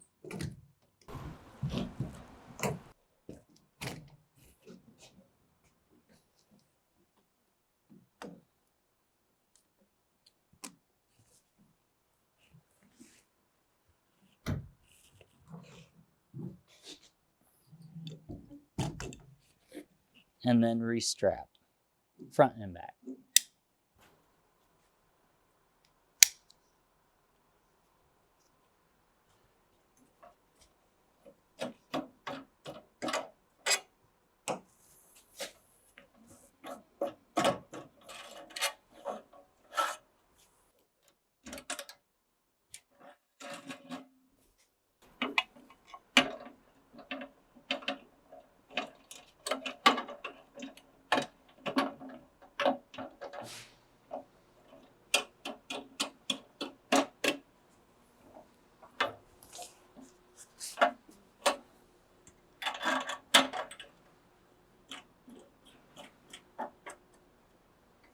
You can store the step now in the garage. To close the door, just lift.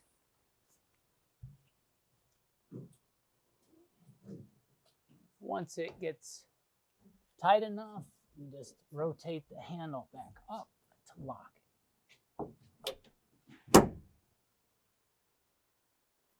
Of course, at the center bottom, you've got your Bargman plug for tow vehicle or trailer and hitch.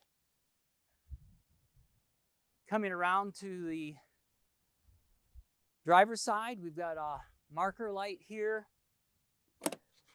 You'll notice there's a warning here that the connection shouldn't exceed the 50 amp rating. Your shore cord is already plugged in, but once you extend it, you want to make sure and put it in this rubber connection so that it stays in place. If you look at the back of the compartment, you'll see the voltage reading for our plug. Once it's plugged in, the LED display, it monitors the power. If there's a fault, that small window will tell you the fault. In addition to that, the surge guard protector above that is a transferring switch. It transfers either using the power from our shore cord or the gray one from our generator. Our generator is priority, so if we turn our generator on, it's going to choose, that surge guard is going to choose the gray cord for power and disconnect from our shore cord. If you turn your generator off, it will reconnect to the shore cord for power. And that is always a priority, is set for the generator. There's a small connection here for your cable. If the park that you're at has a cable connection, you can connect that here and you'll be able to watch cable inside. We'll go over that later.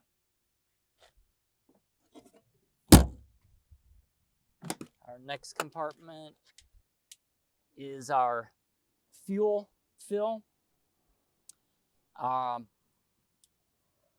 There's a fuel dispensing shut-off switch here. You can turn that off. Obviously, we don't want to have any flames or any smoking when we're in this compartment. This is the fill for our fuel tank, and this is the dispenser. So you can fill your motorcycle ATVs or whatever you've got outside, you can use that to fill out of the tank that you put fuel in before.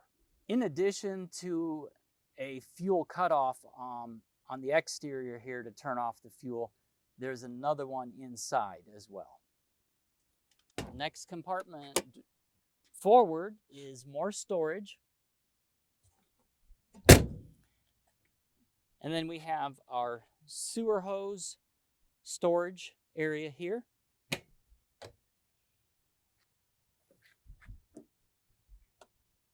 We have our diesel fill here. So that's where you would put your diesel fuel for the front engine diesel. Of course, this is our full wall slide. Our full wall slide is for the whole living room area. Our next compartment forward is for our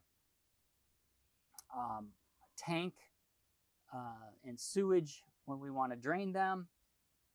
We can empty our gray tank and our black tank here. Both of those valves are here and here. We have our sewage holding tank and our gray tank or wastewater tank. And the valves for those, there's a forward, one for a forward valve, one for the tank here. And then of course, this is the one that empties out and goes out our hose here. So we would connect our hose here, out, and then to our sewage. When we're done, we want to close our valves and put our cap back in place and make sure that we rotate it clockwise, because if we want that to lock in place. And then put our floor cap back on. Moving forward into the next compartment.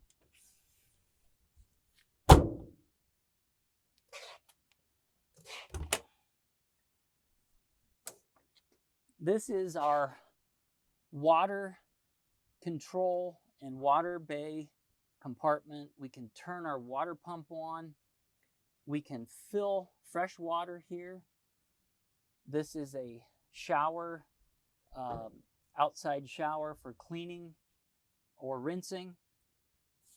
You'll notice here, this is where you would attach the hose either for freshwater fill or black tank rinse. So to fill our freshwater tank or get fresh water in the coach, we have to take the cover off here. We want to attach a hose type fitting connection here with no more than a max pressure of 60 pounds. That will fill our freshwater tank if we have this handle turned up to freshwater tank fill. So if this is connected, our source is turned on, and our handle is in the up position, our freshwater tank will fill, and it will continue to fill until it's completely full. And there's a small overflow that you'll notice the water starts to come out. The overflow, when you see that, you know your tank is full, and then you can turn this off. With this turn to the right, that is when you would start to use the water out of the tank by turning the water pump on. You can see the small LED come on. That means your water pump is on, and you'll have water pressure coming from the inside. When we're done with emptying our sewage tank, we can rinse it just by opening this, putting our hose fitting here, turning the hose on. That is putting fresh water and rinsing the black tank. Once you rinse your black tank, you would drain it the same way that you did when you emptied your black tank out the sewer hose. So this would be the last step you take to rinse out the tank and rinse out the lines as well as the sewer hose that goes into the drain so that everything's clean. Then you would close that after you disconnect. To operate the shower, you just use the wand. You have to turn it on here and here for warm or hot, and this one for cold. You can turn it on and off right here. So you can turn it on first here, and then you can turn it on and off here. With your coach, when it comes new, is a filter. This is your whole house filter. This is where you would insert it. So you would unlock this and turn this off, and then you would insert the filter and then put the cover back in place. So then all of the water that's going into your fresh tank is being filtered before you use it or drink the water. At the base here, you've got your cold and your hot low point drains for winterizing. You would want to open these like that, and that drains the water out of all your cold and hot lines so that you can winterize your coach for storage. If you're ready to winterize your coach, you'll notice in this compartment is the hose that's used to suck the winterizing solution into the water pump. It comes up, it goes into the water pump, and then it goes into all the water lines in your appliances and in your drains. By opening this one and closing this one, this water pump pulls that winterizing solution in. And once you turn on all the valves in the shower, the kitchen, the bathroom, and all of your appliances so that you've got winterizing solution in it, then you would turn the water pump off and put these back in the position that they were. Then your coach is winterized. This compartment here that you're looking at has a protective box cover over the drain for your kitchen water. Your wastewater that comes out of the kitchen area goes into this small tank, and then it is pumped into the gray tank in the back. You have to have 120 volt power, whether that's you're plugged into shore power or your inverter's on, for that to drain the water into the gray tank from your kitchen. This control here is for the full wall slide, moving in and out. It controls both of the motors. You have two motors on your slide rim pulling it in and out, and that's your motor controller.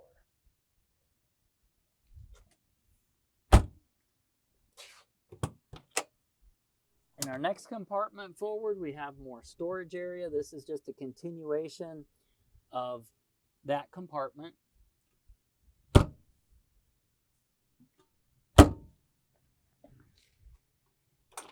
And this is, next compartment is our generator, our Cummins generator. You'll notice at the bottom of this compartment, you've got two small lanyards. Those lanyards are used to drain the water that accumulates in your air system. So every time you use your coach to get rid of all the water in your air system, you should activate these by pulling them. That opens that small valve and it drains the water out of your air system. This is your Cummins generator. Operating instructions and manual are here. The on-off switch is here for manually start. You can start it from the inside with the panel just by pressing the start here. You hear it prime and start, and then down is stop. Once it starts, we'll go ahead and shut it off. So in addition to the on or start and stop switch. Even if you start your generator, it won't send power in your coach unless you have this breaker turned on or up.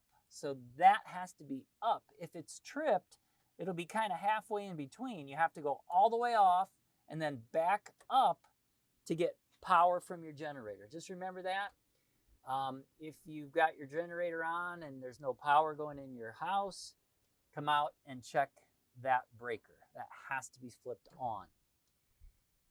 If you manually start your generator outside, it turns off the function of automatic generator starter. So just remember, if you want your AGS on, but somebody comes out and manually starts it from here, the AGS function will no longer be working. You'll have to reactivate it on your touch panel inside. In our next compartment, we have our house batteries and our chassis batteries here, along with our DEF tank.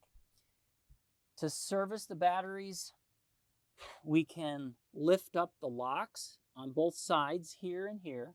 Just lift up.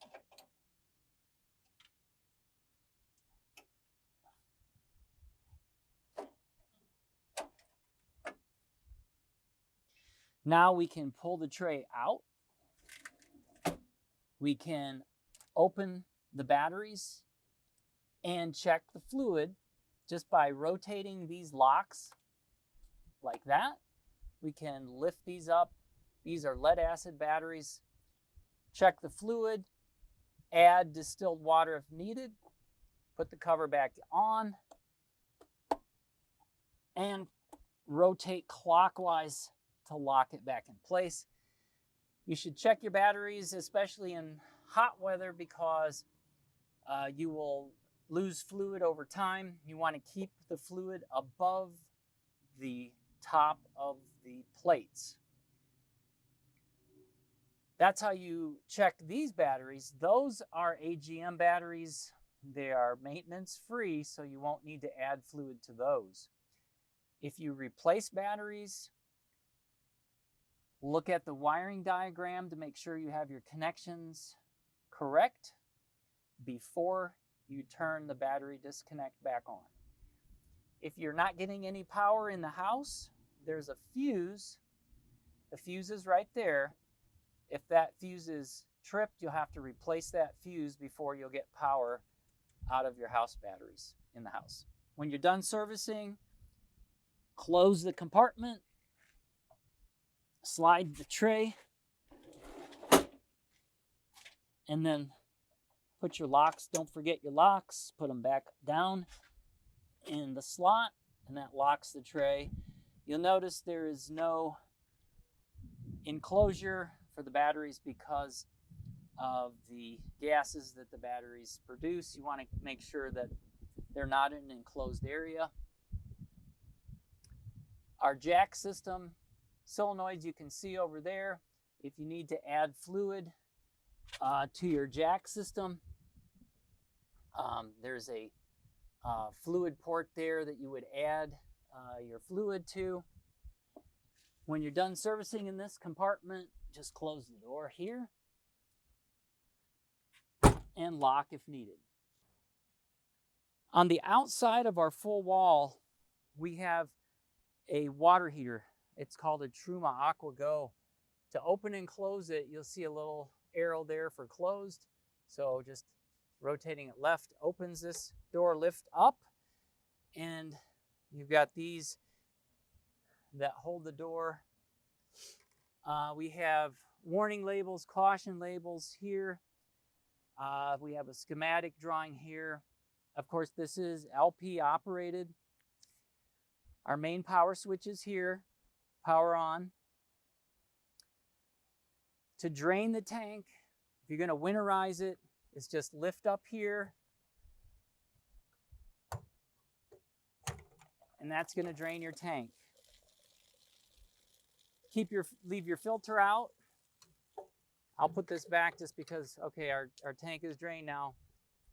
That's to winterize it, and then you just close this and just store this here perhaps, just to get that out of the way. Then when it's time to operate again, put this back in place, and then you're ready to fill the tank and operate. Just refer to your owner's manual for more instructions, but that's basically how you would do the winterizing.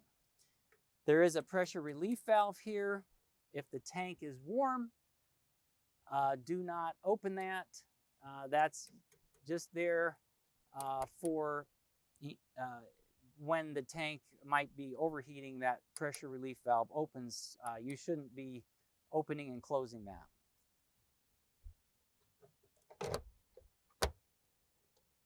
And just turn clockwise to lock. Obviously, you're going to have hot air coming from this area, so you don't want to put anything too close. That air coming out is rather warm. Right now, we have the slide room moving in, and we always want to run the slide room in or out when we're on our air ride suspension. So when we come to our destination, we're on our air ride, and that's when we want the slide to move out, then our jacks would go down. We want to run the slide room in when we're on air. So when we get to a destination, we want to check this gap. This gap is called a reveal. As long as this gap is about 1/4 to 3/8 of an inch all the way around, we can run that slide room out.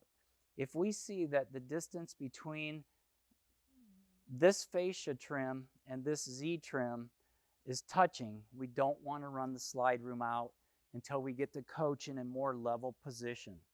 Once we get it in a more level position, then the gap should be open far enough that we'll be able to run that slide room out. At the top of the slide room is a slide topper awning. As the slide moves out or in, that unwraps a fabric that covers the roof of that slide room. So before you run that slide all the way in, you want to look on both ends to make sure there's no branches or any maybe snow that got put under there if you're in bad weather. Just make sure that nothing is blocking the movement of the slide as it goes in underneath the fabric, between the fabric and the roof of the slide topper. That's just going to ensure that when you close the slide, nothing is going to get wrapped up in that fabric and damage your awning, your slide topper awning, or keep it from going all the way in.